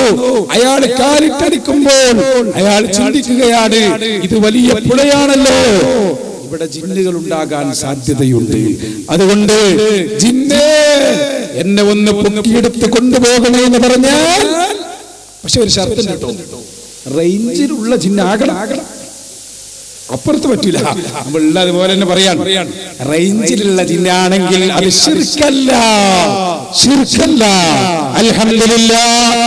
എന്നിട്ട് സക്കരിയ സലായിയാണ് പറയുന്നത് ശിർക്കല്ല, ശിർക്കല്ല. എന്നിട്ട് ഇയാൾ പറയാണ് അല്ലാഹ് ശിർക്കാണെന്ന് പറയാത്ത ഒരു കാര്യം ശിർക്കാണെന്ന് നമ്മളെങ്ങനെ പറയും? മുജാഹിദേ, ഇനി പിരിച്ചുവിടലല്ലേ നല്ലത്? എന്നിട്ട് മുജാഹിദീങ്ങൾ സമാധാനിപ്പിക്കാൻ പറഞ്ഞു, പാടില്ല, ഹറാമാണ്, പക്ഷെ ശിർക്കല്ല. ഞങ്ങൾക്ക് അത് കിട്ടിയാൽ മതി മോനെ, ശിർക്കല്ലാന്ന് കിട്ടിയാൽ മതി. ഇൻഷാ അല്ലാഹ് ഞങ്ങളെ മർക്കസിന്റെ അടുത്ത വാർഷിക സമ്മേളനമാകുമ്പോഴത്തിന് അത് ഹറാമുമല്ല എന്നെ കൊണ്ട് ഞങ്ങൾ പറയിച്ചു തരാം. മെല്ലെ മെല്ലല്ലേ കൈയുള്ളൂ. രോഗം പെട്ടെന്ന് വരും, മാറല് പെട്ടെന്ന് നടക്കില്ല, നല്ല ഗുളിക കൊടുക്കേണ്ടി വരും. അൽഹംദുലില്ലാഹ്, ഇത് സമ്മതിച്ചിരിക്കുകയാണ്. കേട്ടോളൂ നിങ്ങൾ, പുഴയിൽ വീണാൽ ജിന്നെ എന്ന് വിളിച്ചാൽ റേഞ്ചിന്റെ ഉള്ളിലുള്ള ജിന്നാണെങ്കിൽ ശിർക്കല്ല എന്നിടത്തേക്ക് മുജാഹിദിന്റെ ടോപ്പ് നേതാവ് സക്കരിയ സലാഹി മുജാഹിദിന് ഞങ്ങൾ ഇവിടെ ഒരു ചരമക്കുറിപ്പ് തന്നെ. അപ്പൊ ഇത് ലോകത്തെല്ലാവർക്കും മനസ്സിലായി. മുജാഹിദ് പ്രസ്ഥാനത്തെ എതിർക്കുകയും മുജാഹിദ് പ്രസ്ഥാനത്തിന്റെ ആദർശത്തെ തകർക്കാൻ ശ്രമിക്കുകയും ചെയ്യുന്ന ആളുകൾക്ക് വരെ മനസ്സിലായി സക്കരിയ സലാഹിക്ക് ഒരു ശിർക്ക് 2012 ഉണ്ടാക്കി മൂപ്പര് പുറത്തുപോയി എന്ന്. ഇത് ചില ആളുകൾക്ക് മാത്രം മനസ്സിലാണില്ല. എന്നാ എന്റെ തെളിവെന്താ? അപ്പൊ പറയുന്നത് പള്ളി കമ്മിറ്റിന്റെ പ്രസിഡന്റ് ആക്കിയിട്ടില്ല, അതുകൊണ്ട് ജിന്നോട് സഹായം തരുന്ന ശിർക്കല്ല. ഒരുത്തൻ ഇപ്പുറത്ത് തിരിഞ്ഞിരുന്നിട്ട് എന്റെ ഖുർആൻ ക്ലാസ് മുടക്കിയതുകൊണ്ട് ജിന്നോട് സഹായം തരുന്ന ശിർക്കല്ല. ഇപ്പുറത്ത് വേർത്തും തിരിഞ്ഞിട്ട് എന്നെ എക്സിക്യൂട്ടീവ് എടുത്തില്ല, അതുകൊണ്ട് ജിന്നോട് സഹായം തരുന്ന ശിർക്കല്ല. ഇത് ശിർക്ക. ഇപ്പോ സുഹൈർ ചുങ്കത്തറ, ഇവര് നമ്മൾ മനസ്സിലാക്കേണ്ടത് എന്താ അറിയോ? ഈ ഇബ്നു ബത്തൂത്തന്റെ ഒരു കഥ ഉണ്ട്. ഇബ്നു ബത്തൂത്ത കേരളം സന്ദർശിച്ചിട്ട് അദ്ദേഹത്തിന്റെ പുസ്തകത്തിൽ അദ്ദേഹം ഒരു കഥ എഴുതി. എന്താ കഥ? അത് ലോകത്തെ ഏറ്റവും വലിയ പഴവും ഏറ്റവും ചെറിയ പഴവും കേരളത്തിൽ ഒരു മരത്തിലുണ്ടാകുക. അപ്പൊ അതേതാ മരം? അത് നമ്മുടെ പ്ലാവാണ് മൂപ്പര് കണ്ടത്. പ്ലാവിലെ ചക്ക മൂപ്പര് കണ്ട, അതിനെ ചുറ്റിയുള്ള കുരുമുളക് ചെടി വള്ളി, അതിൽ കുരുമുളക് മൂപ്പര് കണ്ട്. മൂപ്പര് വിചാരിച്ചതൊക്കെ ഒരു മരത്തുന്ന. അതുപോലെ ഇങ്ങനെ നോക്കുമ്പോൾ ഹുസൈൻ സലഫി, സുഹൈർ ചുങ്കത്തറ, ഫൈസൽ മുസ്ലിയാർ, സക്കരിയ സലാഹി എല്ലാവരും ഇപ്പോൾ ഒരൊറ്റ എങ്ങനെ വേലായുധന്റെ പാമ്പും കൂടെന്ന് നാട്ടിൽ ഉദാഹരണം പറയും. 4 പാമ്പ് 40 വഴിക്കുക. ഇതുപോലെയാണ് ജിന്നുകൂടാരം. എന്താ കാര്യം? സക്കരിയ സലാഹിന്റെ വാദമാണോ ഹുസൈൻ സലഫിക്കുള്ളത്? ഹുസൈൻ സലഫിന്റെ വാദമാണോ സുഹൈർ ചുങ്കത്തറക്കുള്ളത്? ജമിയത്തുലമയുടെ മീറ്റിംഗ് നടക്കുന്നു. ജമിയത്തുലമയുടെ മീറ്റിംഗിൽ ആദ്യം ശിർക്കാണെന്ന് പറഞ്ഞ ആളാ സുഹൈർ ചുങ്കത്തറ. ഒന്നാമത് ശിർക്കാണെന്ന് പറഞ്ഞയാൾ സുഹൈർ ചുങ്കത്തറ. എന്ന് മാത്രമല്ല, ഈ CD ടവറിൽ ദായിമാരുടെ മീറ്റിംഗ് നടക്കുമ്പോൾ CD ടവറിലെ മീറ്റിംഗിൽ 50ഓളം ആളുകളെ, 50ലധികം സാക്ഷികളെ ഈ വിഷയത്തിൽ സുഹൈർ ചുങ്കത്തറക്കെതിരെ കൊണ്ടുവരാൻ എനിക്ക് കഴിയും. ഞാനുണ്ടായിരുന്നു. സുഹൈർ മൗലവിയുടെ ഒരു വിരലിങ്ങനെ നീട്ടിയാൽ എത്തുന്ന ദൂരത്ത് ഞാൻ സുഹൈർ ചുങ്കത്തറിന് തൊട്ടിപ്പുറത്താ. സുഹൈർ മൗലവിയോട് ഹനീഫ് കായിക്കോട് ചോദിച്ച സുഹൈർ മൗലവി, താങ്കളുടെ അഭിപ്രായം എന്താ? എഴുന്നേറ്റ് നിന്നിട്ട് അഭിമാനത്തോടെ അന്ന് ജംഇയ്യത്തുൽ ഉലമയുടെ ദായിമാരുടെ മീറ്റിംഗിൽ സുഹൈർ ചുങ്കത്തറ പറഞ്ഞത്, ഈ ജബ്ബാർ മൗലവി എഴുതിയത് ശിർക്കാണെന്ന് ജംഇയ്യത്തിന്റെ ദൗറയിൽ ആദ്യം പറഞ്ഞത് ഞാനല്ലേ ഹനീഫ എന്ന ആ ജംഇയ്യത്തുൽ ഉലമയുടെ ദായിമാരുടെ മീറ്റിംഗിൽ ഈ CD ടവറിന് സമ്മേളനത്തിന് തൊട്ട് മുമ്പ് വരെ പ്രസംഗിച്ച ആളാര്? സുഹൈർ ചുങ്കത്തറ. അതെന്താ പറയാ? അതൊക്കെ ആരോപണം തന്നെയാണ്. അതൊക്കെ മുജാഹിദിന് കൃത്യമായിട്ട് അറിയാം. ഇത് എന്ന് മാത്രമല്ല, ഈ ആളുകൾ ഓരോരുത്തരെയും ഹുസൈൻ സലഫിയെ സംബന്ധിച്ച് നിങ്ങളെടുത്തോ, കൊല്ലം ജില്ലയിലെ, അതുപോലെ തന്നെ ആലപ്പുഴ ജില്ലയിലെ, എറണാകുളത്തെ, തൃശ്ശൂർ ജില്ലയിലെ, കണ്ണൂര്, കോഴിക്കോട്, കാസർഗോഡ്, ഇങ്ങനെ കേരളത്തിലെ 14 ജില്ലകളും കേരളത്തിന് പുറത്ത് മുഴുവൻ വിദേശ രാജ്യങ്ങളിലെയും ഒരുപാട് ആളുകളെ ഹുസൈൻ സലഫി ഇത് ശിർക്കാണെന്ന് പറഞ്ഞു കൊടുത്തതിന്റെ പേരിൽ ശിർക്കാണെന്ന് വിശ്വസിച്ച് ജംഇയ്യത്തുൽ ഉലമയുടെ കൂടെ നിൽക്കുകയും കേരള നുദ്വത്തുൽ മുജാഹിദീന്റെ നിലപാടുകളെ പിന്തുണക്കുകയും ചെയ്ത എത്ര ആളുകളെയാണ് നിങ്ങൾക്ക് സാക്ഷികളായിട്ട് ആവശ്യമുള്ളത്? എത്ര ആളുകളെയും കൊണ്ടുവരാൻ മുജാഹിദ് പ്രസ്ഥാനം തയ്യാറാണ്? എത്ര ആളുകളെ വേണം? ഒരു സുപ്രഭാതത്തിൽ ഇവർക്കൊക്കെ പുതിയ ബോധോദയം, പുതിയ ചില ചിന്തകൾ, പുതിയ ചില ചർച്ചകൾ. പലരും പല യാത്ര പോകുമ്പോൾ പലരുടെയും മനസ്സുകളിലേക്ക് ഇതിങ്ങനെ കടന്നു വരുന്നു, പലരുടെയും ചിന്തകളിലേക്ക് ഇത് കടന്നു വരും. ISMന്റെയും MSMന്റെയും സംസ്ഥാന കൗൺസിലുകളിലും സംസ്ഥാന എക്സിക്യൂട്ടീവുകളിലും ജംഇയ്യത്തുൽ ഉലമയുടെ തീരുമാനമാണ് മുജാഹിദ് പ്രസ്ഥാനത്തിന്റെ തീരുമാനമെന്ന്, MSMന്റെയും ISMന്റെയും തീരുമാനമെന്ന് പ്രഖ്യാപിച്ച നേതാക്കന്മാർക്ക് പോലും ഇന്ന് അവരെന്താ പറയുക, ഞങ്ങൾ അങ്ങനെ പറഞ്ഞിട്ടില്ല, വിശ്വസിച്ചിട്ടില്ല. എത്ര എളുപ്പത്തിലാണ് ആളുകളെ കബളിപ്പിക്കുന്നത്, എത്ര എളുപ്പത്തിലാണ് ആളുകളെ പറ്റിക്കുന്നത് എന്ന് സഹോദരങ്ങളെ നമ്മൾ മനസ്സിലാക്കേണ്ടതുണ്ട്. വളരെ വ്യക്തമായി മുജാഹിദ് പ്രസ്ഥാനം ഉയർത്തിപ്പിടിച്ച തൗഹീദ് ഇവർ പൊളിച്ചു. ആരൊക്കെ പൊളിച്ചത്? ഞാൻ വളരെ ദീർഘമായി ഒരുപാട് കാര്യങ്ങൾ വിശദീകരിക്കേണ്ടതുണ്ടായിരുന്നു. പക്ഷേ സമയത്തിന്റെ പരിമിതി, ഞാൻ ആ ഭാഗത്തേക്ക് ദീർഘമായി പ്രവേശിക്കുന്നില്ല. അപ്പൊ മുജാഹിദ് പ്രസ്ഥാനത്തിന്റെ തൗഹീദ് പൊളിച്ചിട്ട് ഇപ്പൊ പറയുന്ന, ഇപ്പൊ ഏത് വാദപ്രവാദത്തിൽ പോയാലും ഉടനെ ഇൻദദുഹും അതിൽ ജിന്ന് വിടൂ, അലൈസല്ലാഹു ബി കാഫിൻ അബ്ദ അതിൽ ജിന്ന് വിടൂ, മൊയ്തീൻ ശേഖന്റെ ഇബാറത്ത് അപ്പൊ അതിൽ ജിന്നുണ്ടോ? ജിന്നിനെ ഒഴിവാക്കിയിട്ട് ഇവർക്ക് തൗഹീദ് പറയാൻ കഴിയുന്നില്ല. അപ്പ ചോദ്യം ജിന്ന് ജിന്ന് ജിന്ന്, മറുപടി പറയാൻ കഴിയുന്നില്ല, മറുപടി പറയാൻ കഴിയുന്നില്ല എന്ന് മാത്രമല്ല, ഖുറാഫികളുടെയും ഇസ്ലാഹി പ്രസ്ഥാനത്തിന്റെ ആദർശ വിരോധികളുടെയും മുന്നിൽ ഈ പ്രസ്ഥാനത്തെ പരിഹാസ്യത്തിലാഴ്ത്തിക്കൊണ്ടാണ് ജിന്നുവാദികൾ ഇന്നവരുടെ പ്രവർത്തനങ്ങളുമായി നടന്നുകൊണ്ടിരിക്കുന്നത്. നിങ്ങൾ ഈ സമൂഹത്തെ നോക്കൂ, ഈ ചുറ്റുപാടുകളിലുള്ളവരെ നോക്കൂ. ഈ ജിന്നുവാദം തലക്ക് പിടിക്കുകയും അതിനുവേണ്ടി പ്രവർത്തിക്കുകയും അതിനുവേണ്ടി പ്രോത്സാഹിപ്പിക്കുകയും ചെയ്യുന്ന കുട്ടികളെ നിങ്ങളൊന്ന് പരിശോധിക്കുകയും, അവരുടെയൊക്കെ ഇസ്സത്ത് എവിടെ പോയി? എവിടെ പോയി അവരുടെയൊക്കെ തഖ്വ, അവരുടെയൊക്കെ ജീവിതത്തിന്റെ ആ തൗഹീദ് നൽകിയ നിർഭയത്വം എവിടെയാണ് അവർക്കൊക്കെ നഷ്ടപ്പെട്ടു പോയത്? ഒരു പുതിയ വന്നിട്ട് പറയുന്ന ആർക്കാ വാദമുള്ളത്, ആർക്കാ അവിടെ വാദമുള്ളത്, ആർക്കും ഇവിടെ വാദമില്ല എന്നിങ്ങനെ വ്യാപകമായി സാധാരണക്കാരെ പറ്റിക്കാൻ, സാധാരണക്കാരുടെ സമീപത്ത് വന്നിട്ട് ഭയങ്കര വെല്ലുവിളി. പിന്നെന്താ സാധാരണക്കാരെ അടുത്ത് വന്നിട്ടുള്ള വെല്ലുവിളി? സാധാരണക്കാരുടെ സമീപത്ത് വന്നിട്ട് മൗലവിമാര് ഭയങ്കര, മുജാഹിദുകളിൽ ഏതെങ്കിലും ഒരാള് ഞങ്ങൾ ഇന്ന മൗലവിന്റെ പ്രസംഗം കേട്ട് ജിന്നിനോട് തേടാമെന്ന് ഇതുവരെ ഞങ്ങള് അത് ശിർക്കാന്നാ മനസ്സിലാക്കി, അതിൽ ശിർക്കില്ല എന്ന് ഞങ്ങൾ ഇതാ മനസ്സിലാക്കിയിരിക്കുന്നു എന്ന് പറയുന്ന ഒരു മുജാഹിദിനെ ഹാജരാക്ക്. ഒരൊറ്റ മുജാഹിദിനെ ഞാനിതാ അന്ന മൗലവിന്റെ, ഞാൻ ഇന്ന് പ്രാസംഗികന്റെ, ഇന്ന് സെലഫിന്റെ, ഇന്ന് മദനിന്റെ, ഇന്ന് സലാഹിന്റെ പ്രസംഗം കേട്ടിട്ട് ഞാനിതാ ജിന്നിനോട് തേടുന്നത് ശിർക്കല്ല എന്ന് മനസ്സിലാക്കിയതുകൊണ്ട് ഒരു മുജാഹിദിനെ കൊണ്ടുക, ഒരു മുജാഹിദിനെ ഹാജരാക്കാൻ, ഒരു മുജാഹിദീങ്ങൾ ഹാജരാക്കാൻ പറ്റില്ല. അതെന്താ കാര്യം? മുജാഹിദുകൾ ഒരാളും അങ്ങനെ വിശ്വസിക്കില്ല. അങ്ങനെ വിശ്വസിക്കുന്നവൻ മുജാഹിദല്ല. അങ്ങനെ വിശ്വസിക്കുന്നവനുമായി മുജാഹിദ് പ്രസ്ഥാനത്തിന് ബന്ധവുമില്ല. പിന്നെയോ, പിന്നെ ഈ മുജാഹിദ് പ്രസ്ഥാനത്തിലൊക്കെ ജീവിക്കാനുള്ള ഭാഗ്യം കിട്ടുകയും എന്നിട്ട് ഈ മൃഗത്തിന് അമ്പ് ചെയ്ത് ആ മൃഗത്തിന്റെ ശരീരത്തിന്റെ ഉള്ളിലൂടെ ഈ അമ്പ് പുറത്തു പോകുകയും ചെയ്യുന്നത് പോലെ മുജാഹിദ് പ്രസ്ഥാനത്തിന്റെ തൗഹീദ് തകർത്ത്, മുജാഹിദ് പ്രസ്ഥാനത്തിന്റെ തൗഹീദിന് തുരങ്കം വെച്ച്, മുജാഹിദ് പ്രസ്ഥാനത്തിന്റെ ആദർശ കോട്ടയെ തകർത്തെറിഞ്ഞ് പുറത്തുപോയ ചെന്നായിക്കളുടെ ശരീരത്തിലൂടെ കടന്നുപോയ അമ്പുകളെയാണ് കാണിക്കാൻ പറയുന്നതെങ്കിൽ എമ്പാടും നമുക്ക് കാണിക്കാൻ കഴിയും. ഇതാ ആദ്യത്തെ വെല്ലുവിളി. ഇതിന് മറുപടി ഇഷ്ടം പോലെയാണ് കിട്ടാൻ തുടങ്ങി. ഇവർക്ക് തൗഹീദൊക്കെ കുറച്ചുണ്ടായിരുന്ന ഈ ആളുകൾക്ക്. അപ്പോൾ ഓർക്കൊരു ആത്മവിശ്വാസം, ശിർക്കല്ലെന്നൊന്നും ആരും പറയില്ല. കാരണം സക്കരിയ സ്വലാഹിന്റെ പ്രസ്താവന ഉണ്ടല്ലോ, സക്കരിയ സ്വലാഹി എഴുതി ഒപ്പിട്ടല്ലോ, PM അബ്ദുൽ ലത്തീഫ് മദനിന്റെ നേതൃത്വത്തിൽ ഒപ്പിട്ടല്ലോ, കുഞ്ഞു മുഹമ്മദ് വറപ്പൂരിന്റെ നേതൃത്വത്തിൽ ഒപ്പിട്ടല്ലോ, അതുപോലെ തന്നെ ഇവിടെയൊക്കെ പത്രത്തിലൊക്കെ പരസ്യം കൊടുക്കുന്നുണ്ടല്ലോ ശിർക്കാണ് എന്ന്. അതിലെ ആവേശം കണ്ടിട്ടാണ് ആദ്യം ചില അനുയായികളൊക്കെ ഇങ്ങനെ പ്രസംഗിച്ചത്. ജിന്നിനോട് സഹായം തേടുന്നത് ശിർക്കാണെന്ന് വിശ്വസിച്ച, അത് ഏതെങ്കിലും ഒരു മുജാഹിദ് പണ്ഡിതന്റെ പ്രസംഗം കേട്ട് ശിർക്കല്ലെന്ന് വിശ്വസിക്കുന്ന ഒരാളെ കാണിക്കാൻ കഴിയുമോ എന്നായിരുന്നു വെല്ലുവിളി. എത്രയാളെ നിങ്ങൾക്ക് കാണിക്കണം? എത്രയാളുകളെ നിങ്ങൾക്ക് കാണണം?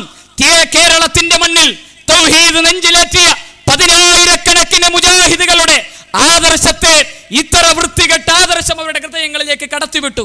ആദ്യമൊക്കെ ആളുകൾക്ക് ഇങ്ങനെ തോന്നിയിരുന്നു ഭയങ്കര സംഭവ. പക്ഷെ അവസാനം ഇങ്ങനെ പോന്ന് ഇങ്ങനെ കടപ്പുറത്തൊക്കെ ഒരു ആൾക്കാരെ കൂട്ടി നോക്കിയപ്പോഴാ സ്വന്തം വലിപ്പം എന്താന്ന് പലർക്കും മനസ്സിലായത്. ആ വലിപ്പം എന്താന്ന് പലർക്കും തോന്നിയത്. അത് ഞങ്ങൾക്ക് അവരോടൊക്കെ വിനയത്തോടൊരു അപേക്ഷയുണ്ട്.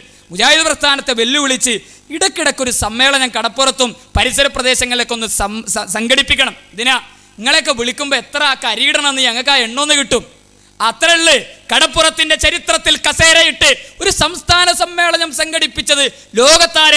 അടുത്ത ക്വിസ് പ്രോഗ്രാമിൽ ഒരു ക്വിസിന്റെ ചോദ്യമായിട്ട് നമുക്ക് ചോദിക്കാം. കടപ്പുറത്തിന്റെ ചരിത്രത്തിൽ കസേര നിരത്തി സമ്മേളനം സംഘടിപ്പിച്ച വലിയ പ്രസ്ഥാനമേതാ? അപ്പൊ ജിന്നുവാദികൾ അല്ലെ? ലോക ചരിത്രത്തിൽ മുജാഹിദ് പ്രസ്ഥാനത്തിന് എത്ര ആളുകളുടെ പേരാ? പലരും ഒരുപാട് ജിന്ന് നേതാക്കന്മാരുടെ പേര് പോസ്റ്ററിൽ കൊടുത്തിട്ട് പോസ്റ്റർ നാട് മുഴുവൻ. കാസർഗോട്ട് നിന്ന് ഒരുത്തം പോസ്റ്ററും ചുരുട്ടി ഇറങ്ങുന്നു. എങ്ങോട്ടാ രാവിലെ? അത് തിരുവനന്തപുരത്തേക്കാ. എന്താ അവിടെ ഒന്ന് പ്രസംഗിക്കാൻ പോണ്? അല്ല, പ്രസംഗത്തിനൊന്നുമില്ല. എന്താ ക്യാമ്പുണ്ട്? ഒന്നുമില്ല. ആ തിരുവനന്തപുരത്ത് നേതാവ് പ്രസംഗിക്കുന്നുണ്ട്. നേതാവിന്റെ പ്രസംഗം കാസർഗോട്ട് നിന്ന് രാവിലെ ഒരുത്തൻ തിരുവനന്തപുരത്തേക്ക്. തിരുവനന്തപുരത്ത് തമ്പാനൂർ സ്റ്റേഷനിൽ ഒരുത്തൻ. ഇങ്ങോട്ടാ ഞാൻ കാസർഗോട്ടേക്കാ. കാസർഗോഡ് അവിടെ സമ്മേളനം ഉണ്ടോ? ഇല്ല. അവിടെ നേതാവ് പ്രസംഗിക്കുന്നുണ്ട്. നേതാവിന്റെ പ്രസംഗം കേൾക്കാൻ തിരുവനന്തപുരത്ത് നിന്ന് കാസർഗോട്ടും തിരുവനന്തപുരത്തേക്കും. ഇന്നിതില്ല. ഇത് പോയപ്പോൾ യഥാർത്ഥ വലിപ്പം ആളുകൾക്ക് മനസ്സിലായത്, ആളുകൾക്ക് ബോധ്യപ്പെട്ടത്. പേരുകൂട്ടി ആളുകളെ കൂട്ടാൻ കഴിയുന്നവരല്ല മുജാഹിദുകൾ. അതുകൊണ്ട് തന്നെയാണ് കേരളത്തിന്റെ മണ്ണിൽ മുജാഹിദുകൾ ഒരു സംഗമം പ്രഖ്യാപിച്ചു. ദിവസങ്ങൾ കൊണ്ട് പോസ്റ്ററിൽ ഒരാളുടെയും പേരുണ്ടായിരുന്നില്ല, ഒരാളെ കുറിച്ചും പരാമർശമുണ്ടായിരുന്നില്ല. ആര് പ്രസംഗിക്കും ആർക്കും അറിയില്ല, ആരൊക്കെ പങ്കെടുക്കും ആർക്കും അറിയില്ല. മുജാഹിദ് സംഗമം ബാനറിൽ പേര് കണ്ടു. സമ്മേളനത്തിന്റെ തൊട്ട് മണിക്കൂറുകൾക്ക് മുമ്പ് ആളുകൾ ചോദിച്ചു ആരാണ് പങ്കെടുക്കുക. ആരും വരണ്ട. ആളുകളെ കണ്ട് മുജാഹിദ് സമ്മേളനത്തിൽ പങ്കെടുക്കാൻ ആരും വരേണ്ടതില്ല. കേരള നദുബത്തുൽ മുജാഹിദീൻ എന്ന ആദർശ പ്രസ്ഥാനത്തെ സ്നേഹിക്കുകയും ഈ ആദർശ കൂട്ടായ്മയെ നെഞ്ചിലേറ്റുകയും ചെയ്യുന്ന തൗഹീദിന്റെ പോരാളികൾ കടപ്പുറത്തേക്ക് കടന്നു വന്നാൽ മതിയെന്ന KNMന്റെ ആദർശധീരരായ നേതാക്കന്മാരുടെ പ്രഖ്യാപനം നെഞ്ചിലേറ്റെടുത്ത് കാസർഗോഡ് നിന്നും തിരുവനന്തപുരത്തു നിന്നും തൗഹീദിന്റെ പട്ടാളം അറബിക്കടലിന്റെ തിരമാലകൾക്ക് സമാനമായൊരു മനുഷ്യസാഗരം സംവിധാനിച്ച് മണത്തരികൾ മുകളിലേക്ക് വാരിയെറിഞ്ഞാൽ താഴെ വീഴാത്ത മനുഷ്യസാഗരത്തെ, തൗഹീദിന്റെ സാഗരത്തെ അറബിക്കടലിന്റെ തീരത്ത് ഒരുമിച്ച് കൂട്ടാൻ കഴിയുന്നൊരു പ്രസ്ഥാനം മുജാഹിദ് പ്രസ്ഥാനം മാത്രമാണ്. മുജാഹിദ് പ്രസ്ഥാനം അത് തെളിയിച്ചു. ഈ തൗഹീദി പ്രസ്ഥാനം ആർക്കും ഒന്നും ചെയ്യാൻ കഴിഞ്ഞിട്ടില്ല. ആർക്കും ഈ പ്രസ്ഥാനത്തെ നോവിക്കാൻ കഴിഞ്ഞിട്ടില്ല. ആർക്കും ഈ പ്രസ്ഥാനത്തെ വിഷമിപ്പിക്കാൻ കഴിഞ്ഞിട്ടില്ല. ഇതിൻ്റെ ഇടയിൽ ഇങ്ങനത്തെ കുറെ വെല്ലുവിളി ഒരാളെ കാണിക്ക്. എത്ര ആളെ ഇപ്പൊ നമ്മുടെ ഈ നാട്ടിൽ തന്നെ ചോദിച്ചാൽ മതി, ജിന്നുകളോട് സഹായം തേട് ശിർക്കാണോ? അപ്പൊ ഇങ്ങനെ അത് ശിർക്ക് തേടാൻ പാടില്ല, അള്ളാഹിനോട് തേടണ്ട്. അതല്ല ശിർക്കാണോ? പടച്ചോനോട് യാ അല്ലാഹ് യാ റഹ്മാൻ എന്നാ വിളിക്കേണ്ടത്. അല്ല തേടിയ ശിർക്കാണോ? ശിർക്കല്ലേ? പറയാൻ കഴിയുന്നില്ല, ഒരാൾക്കും പറയാൻ കഴിയുന്നില്ല. ജിന്നുവാദികൾക്ക് നേതൃത്വം കൊടുക്കുന്നവർക്കും സാധാരണക്കാർക്കും പറയാൻ കഴിയുന്നില്ല എന്ന് മാത്രമല്ല, എത്രത്തോളം വലിയ അപകടമാണ് ഈ ശിർക്കൻ കൂട്ടർ കേരളക്കരയിൽ ഉണ്ടാക്കിയതെന്ന് നിങ്ങൾ ഇതാ ഒന്ന് ശ്രദ്ധിക്കുക. ഞാൻ എൻ്റെ വാഹനവുമായി മരുഭൂമിയിലൂടെ യാത്ര ചെയ്തുകൊണ്ടിരിക്കുകയാണ്. അങ്ങനെ മരുഭൂമിയിൽ എൻ്റെ വാഹനം ആഴ്ന്നു പോയി, അതായത് ടയർ ആഴ്ന്നു പോയി. ഞാൻ പുറകുവശത്തേക്കും ഫ്രണ്ടിലേക്കും വണ്ടി ആട്ടി വലിപ്പിച്ചിട്ട് വണ്ടി കിട്ടുന്നില്ല.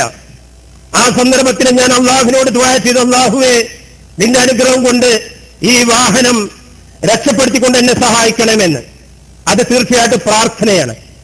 അക്കൂട്ടത്തിൽ യാ ഇബാദല്ലാഹ്, അള്ളാഹുവിന്റെ അടിമകളെ, ഇനി അതൊരു ജിന്നാവട്ടെ എന്ന നിലക്ക് തന്നെ ഈ വണ്ടി, ഈ ആഴ്ന്ന വണ്ടി ഒന്ന് അള്ളാഹുവിന്റെ അടിമകളെ നിങ്ങൾ ഒന്ന് പൊന്തിച്ച് വെച്ചുകൊണ്ട് എന്നെ സഹായിക്കുമോ? ഇതൊന്ന് പൊന്തിച്ച്, ഭൗതികമായ സഹായം, ഈ വണ്ടി വന്ന് എന്റെ കൂടെ ഒന്ന് പൊന്തിച്ചു തരാൻ. ഇത് ശിർക്കാണോ? നിങ്ങൾ വിശദീകരിക്കൂ. അസ്സലാമു അലൈക്കും. സക്കരിയ സുലാഹിയുടെ ഒക്കെ പ്രസംഗം കേട്ട് കേരളക്കരയിൽ നിന്ന് വിദേശത്തു പോയ ഇവരെയൊക്കെ സ്നേഹിച്ചിരുന്ന ഒരു മനുഷ്യന്റെ വാക്കുകളാണ് നിങ്ങളാ കേട്ടത്. അതായത് ഈ മരുഭൂമിയിൽ ആ വാഹനം അത് കാണുമ്പോഴാണ് അതിന്റെ ഗൗരവം നമുക്ക് ബോധ്യപ്പെടുകയുള്ളൂ. ആ വാഹനം മരുഭൂമിയിൽ ഒറ്റപ്പെട്ട എന്ത് നിർബന്ധിതാവസ്ഥ, അവിടെ വഴി കാണിക്കാൻ എത്ര ആളുകൾ വരും. മരുഭൂമിയുടെ അവസ്ഥകൾ കണ്ടവർക്കും അറിഞ്ഞവർക്കും അറിയാം. മരുഭൂമിയിലൂടെ യാത്ര ചെയ്ത് വാഹനം നഷ്ടപ്പെട്ടു പോകുന്ന മനുഷ്യർക്ക് ആ വാഹനത്തിൽ നിന്ന് രക്ഷപ്പെടുത്താൻ ഒരു ജിന്ന് കടന്നു വരുമെന്ന ഈ ശിർക്കൻ വിശ്വാസം കേരളത്തിന്റെ മണ്ണിൽ പറഞ്ഞതാരാ, പഠിപ്പിച്ചതാരാ? എ പി അബ്ദുൽ ഖാദർ മൗലവിയാണോ? ടി പി അബ്ദുള്ള കോയ മദനിയാണോ? അബ്ദുറഹ്മാൻ സലഫിയാണോ? അനസ് മൗലവിയാണോ? ഹനീഫ് കായക്കൊടിയാണോ? തൗഹീദിന്റെ പോരാളികളായി കേരള നദുബത്തുൽ മുജാഹിദീന് നേതൃത്വം കൊടുക്കുന്ന പണ്ഡിതന്മാരാണോ ഈ വിശ്വാസം ഇവരെ പഠിപ്പിച്ചത്? ഇതാൾ പറഞ്ഞത്. ഒന്നുകൂടി നിങ്ങൾ ആ സംസാരം ദീർഘമായിട്ടുണ്ട്, നിങ്ങൾ കേട്ടോളൂ. ഞാൻ എൻ്റെ വാഹനവുമായി മരുഭൂമിയിലൂടെ യാത്ര ചെയ്തുകൊണ്ടിരിക്കുകയാണ്. അങ്ങനെ മരുഭൂമിയിൽ എൻ്റെ വാഹനം ആഴ്ന്നു പോയി, അതായത് ടയർ ആഴ്ന്നു പോയി. ഞാൻ പുറകുവശത്തേക്ക് ഇവരുടെ വിശ്വാസത്തിന്റെ ഗൗരവം ബോധ്യപ്പെടുത്താനാണ് ആ ചിത്രം കൂടി. മരുഭൂമിയിൽ ഒരാൾ കുടുങ്ങിയാൽ, അയാളുടെ വാഹനം ഒന്ന് താഴ്ന്നു പോയാൽ എന്തായിരിക്കും അവസ്ഥയെന്ന് ഒന്ന് ബോധ്യപ്പെടാൻ, ഈ സമൂഹത്തെ ഒന്ന് ബോധ്യപ്പെടുത്താൻ, അങ്ങനെയെങ്കിലും ഈ പിഴച്ച ശിർക്കൻ വാദം ഒന്ന് ഒഴിവാക്കി ഈ തൗഹീദിന്റെ സുന്ദരമായ ഭൂമികയിലേക്ക് അവരൊന്ന് തിരിച്ചു വന്നിരുന്നുവെങ്കിൽ എന്ന സ്നേഹം, വളരെ വിശാലമായ ഒരു ആഗ്രഹം കൊണ്ട് മാത്രം. അത് അതിൽ പെട്ടവർക്കറിയാം. നിങ്ങൾ ശ്രദ്ധിച്ചോളൂ. ആ വാഹനത്തിന്റെ ഡ്രൈവർ അയാളുടെ ആ പ്രതിസന്ധികൾ. എന്നിട്ട് അവിടെയാണ് ഒരു ജിന്നിനെ വിളിച്ച് സഹായം ചോദിക്കണത്. ഒരു ജിന്നുണ്ടെങ്കിലും ഒന്ന് സഹായിക്കട്ടെ എന്ന് ചോദിക്കുന്ന അവസ്ഥയാണ് നിങ്ങളെ കാണുന്നത്. ഫ്രണ്ടിലേക്കും വണ്ടി ആട്ടി വലിപ്പിച്ചിട്ട് വണ്ടി കിട്ടുന്നില്ല. ആ സന്ദർഭത്തിൽ ഞാൻ അള്ളാഹുവിനോട് ദുആ ചെയ്തു, അള്ളാഹുവേ നിന്റെ അനുഗ്രഹം കൊണ്ട് ഈ വാഹനം രക്ഷപ്പെടുത്തിക്കൊണ്ട് എന്നെ സഹായിക്കണമെന്ന്. അത് തീർച്ചയായിട്ടും പ്രാർത്ഥനയാണ്. അക്കൂട്ടത്തിൽ യാ ഇബാദല്ലാഹ്, അല്ലാഹുവിന്റെ അടിമകളെ, ഇനി അതൊരു ജിന്നാവട്ടെ എന്ന നിലക്ക് തന്നെ ഈ വണ്ടി, ഈ ആഴ്ന്ന വണ്ടി ഒന്ന് അല്ലാഹുവിന്റെ അടിമകളെ നിങ്ങൾ ഒന്ന് പൊന്തിച്ച് വെച്ചുകൊണ്ട് എന്നെ സഹായിക്കുമോ? ഇതൊന്ന് പൊന്തിച്ച്, ഭൗതികമായ സഹായം, ഈ വണ്ടി വന്ന് എന്റെ കൂടെ ഒന്ന് പൊന്തിച്ചു തരാൻ. ഇത് ശിർക്കാണോ? നിങ്ങൾ വിശദീകരിക്കൂ. അസ്സലാമു അലൈക്കും. ഇയാള് ഒരു ചോദ്യം ചോദിച്ച ഒരു സഹോദരൻ, അപ്പൊ അയാളുടെ ചോദ്യത്തിൽ നിന്ന് നമ്മൾ മനസ്സിലായി അയാളത് ശിർക്കല്ലെന്ന് വിശ്വസിക്കുന്ന ആളാണ്. അതിന് നമ്മുടെ ഒരു പ്രവർത്തകൻ മറുപടി കൊടുത്തു. ആ മറുപടിക്ക് ഇയാളൊരു വിശദീകരണം കൂടി നൽകുന്നുണ്ട്, അതും കൂടി ഒന്ന് കേൾക്കുക. അസ്സലാമു അലൈക്കും വറഹ്മത്തുള്ളാഹി വബറകാതുഹു. ഞങ്ങൾക്ക് പറയാനുള്ളത് അത് ശിർക്കാണ്. പ്രമാണം പരിശുദ്ധ ഖുർആനിലെ ആയത്ത് തന്നെ. ഉസ്താദ് മൈക്കിലേക്ക് വരണം. പക്ഷെ ഒരു ചോദ്യം ബാക്കാനോട്ട് ഒന്നുകൂടെ അതിന്റെ ഒന്ന് ക്ലിയർ ചെയ്യേണ്ടതുണ്ട്. ആ ജിന്ന് കാഫിറാണെങ്കിലോ? നിങ്ങളെ റൂമിൽ കുറെ ഹൈന്ദവ സഹോദരങ്ങളുണ്ട് എന്ന് പറഞ്ഞല്ലോ. അപ്പൊ ഈ ഹൈന്ദവ സഹോദരങ്ങളോട് നിങ്ങൾ വല്ല പിന്നെ സഹായത്തായിട്ടൊന്നും നടത്തുമ്പോ ശിർക്കല്ലല്ലോ റൂമിലുള്ള. അതേപോലെ ആ ജിന്ന് ഒരു കാഫിറാണെങ്കിലോ?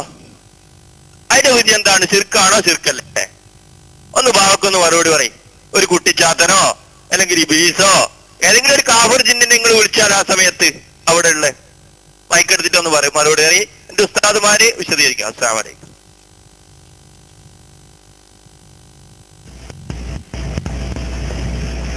ഞാൻ അള്ളാഹു ദുആ ചെയ്തു ആത്മാർത്ഥമായി.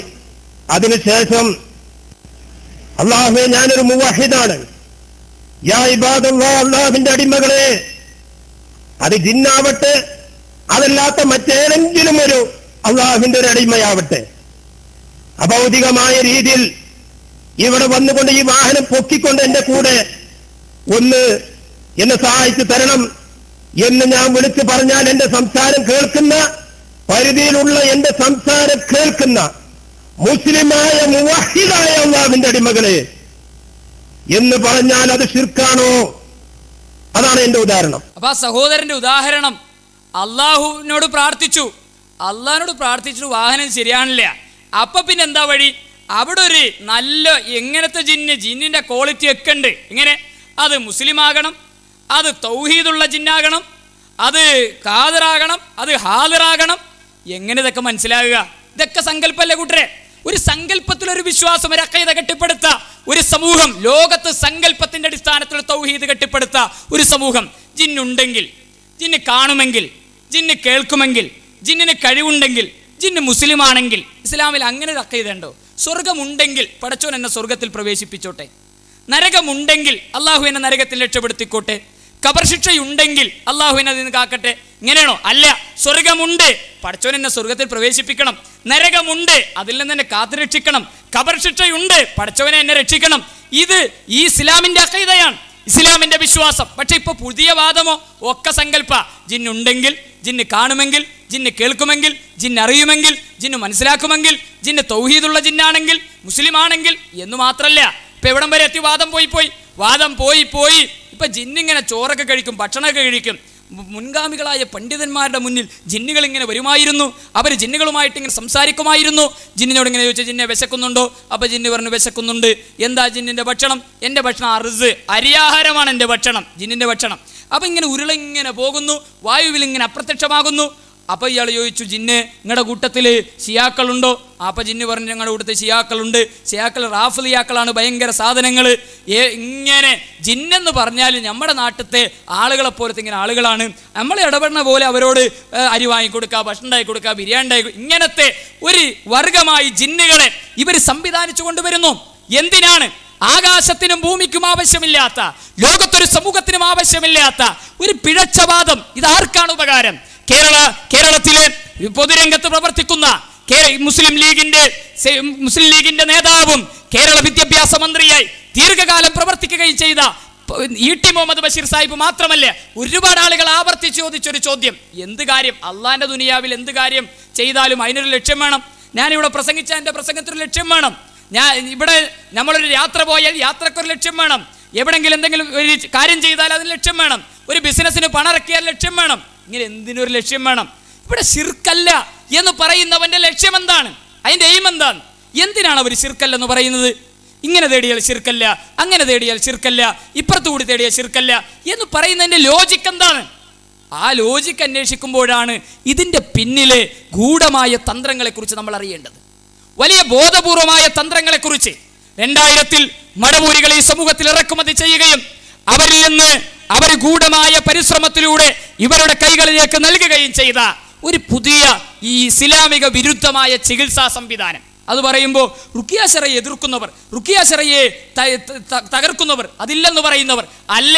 കേരള ജംഇയ്യത്തുൽ ഉലമയുടെ പുസ്തകം ജിന്ന് പിശാച് റുഖിയ ശറഇയ്യ പ്രമാണങ്ങളുടെ വെളിച്ചത്തിലെന്ന് കേരളത്തിലെ മുസ്ലിം സമൂഹത്തിന് ജംഇയ്യത്തുൽ ഉലമ പുസ്തകം എഴുതി പഠിപ്പിച്ചു കൊടുത്തു. ഇസ്ലാം പഠിപ്പിച്ച റുഖിയ ശറഇയ്യുണ്ട്, ഇസ്ലാം പഠിപ്പിച്ച ചികിത്സാ രീതികളുണ്ട്, ഇസ്ലാം പഠിപ്പിച്ച ചികിത്സാ സമ്പ്രദായങ്ങളുണ്ട്. അത് ചെയ്യാം. അതിൻ്റെ അപ്പുറം പുതിയ കുറേ സാധനങ്ങൾ, എങ്ങനെ അത് ഗൾഫിൽ നിന്ന് കൊണ്ടുവന്ന, അത് ബാംഗ്ലൂരിലുള്ളതാ, അത് നാട്ടിലില്ലാത്തതാ. ഇപ്പം അബൂബക്കർ സലഫിന്റെ പ്രസംഗം എന്താ? അബൂബക്കർ സലഫി പറഞ്ഞത് കേരളത്തിൽ മാത്രം ഇതില്ലാതുള്ളു, ബാംഗ്ലൂരുണ്ട്, അതുപോലെ ഹൈദരാബാദിലുണ്ട്, ഉത്തരേന്ത്യയിലുണ്ട്, സൗദി അറേബ്യയിലുണ്ട്, വ്യത്യസ്ത രാജ്യങ്ങളിലുണ്ട്, കേരളത്തിലില്ല. നമുക്കത് തുടങ്ങണം. സക്കരിയ സുലായിയുടെ പുതിയ പ്രസംഗം എന്താ? നമ്മളൊരു കേന്ദ്രമുണ്ടാക്കി അതിന് ബോർഡ് വെച്ചെങ്കിലേ പ്രശ്നമുള്ളൂ. പള്ളിൻ്റെ അകത്തൊരു മൂലക്കൊരു കേന്ദ്രം, അതുപോലെ തന്നെ മദ്രസയുടെ ഒരു മൂലക്ക്, നമ്മുടെ ഏതെങ്കിലും ഒരു പ്രത്യേക കേന്ദ്രങ്ങളിൽ ഇങ്ങനെ സംവിധാനിച്ചാൽ അതിന് പ്രശ്നങ്ങളില്ല. എന്താ എല്ലാ ഈ വിലക്കുകളും അഴിഞ്ഞു വീണപ്പോൾ പുതിയ തന്ത്രങ്ങളും പുതിയ ചർച്ചകളുമായി ആളുകൾ രംഗത്തിറങ്ങി, ആളുകൾ രംഗത്ത് വന്നു. വിശദീകരണങ്ങളായി, എഴുത്തുകളായി. അടിച്ചിറക്കാമെന്ന് ആർക്കാണ് വാദമുള്ളത്? ആയിരുന്നല്ലോ ആദ്യത്തെ ചോദ്യം. അടിക്കാമെന്ന് ആരാണ് പറഞ്ഞത്? ആയിരുന്നല്ലോ ആദ്യത്തെ ചോദ്യം. ആർക്കാണ് അങ്ങനെ ചവിട്ടാമെന്ന വാദമുള്ളത്? എവിടെയാണ് കേന്ദ്രങ്ങൾ എന്നായിരുന്നല്ലോ ഇവിടെ ഉണ്ടായിരുന്ന ചോദ്യങ്ങൾ. ഈ മെയ് മാസത്തെ ഇസ്ലാഹ് മാസികയിൽ എന്താ എഴുതിയത്? മെയ് മാസത്തിൽ ഇസ്ലാഹ് മാസികയിൽ ജിന്നുകളെ അടിച്ചിറക്കാൻ എത്രയെത്ര തെളിവുകൾ, എത്രയെത്ര തെളിവുകൾ. ജിന്നുബാധ ആളുടെ അടുക്കലേക്ക് അയാളിലുള്ള ജിന്നിനോട് പുറത്തു പോകൂ എന്ന് പറയാനായി നമ്മുടെ ഗുരു ആളെ അയക്കുന്നത് ഞാൻ കണ്ടിട്ടുണ്ട്. അയാൾ രോഗിയുടെ അടുത്ത് ചെന്ന് ഇപ്രകാരം പറയും: ശേഖ നിന്നോട് പറഞ്ഞിട്ടുണ്ട്, നീ പുറത്തു പോകുക, ഇത് നിനക്ക് അനുവദനീയമല്ല. അപ്പോൾ ബാധയേറ്റവന് ബോധം തെളിയുകയും ചെയ്യും. ചിലപ്പോൾ ശേഖ് തന്നെ നേർക്ക് നേർ അതിനോട് സംസാരിക്കാറുണ്ട്.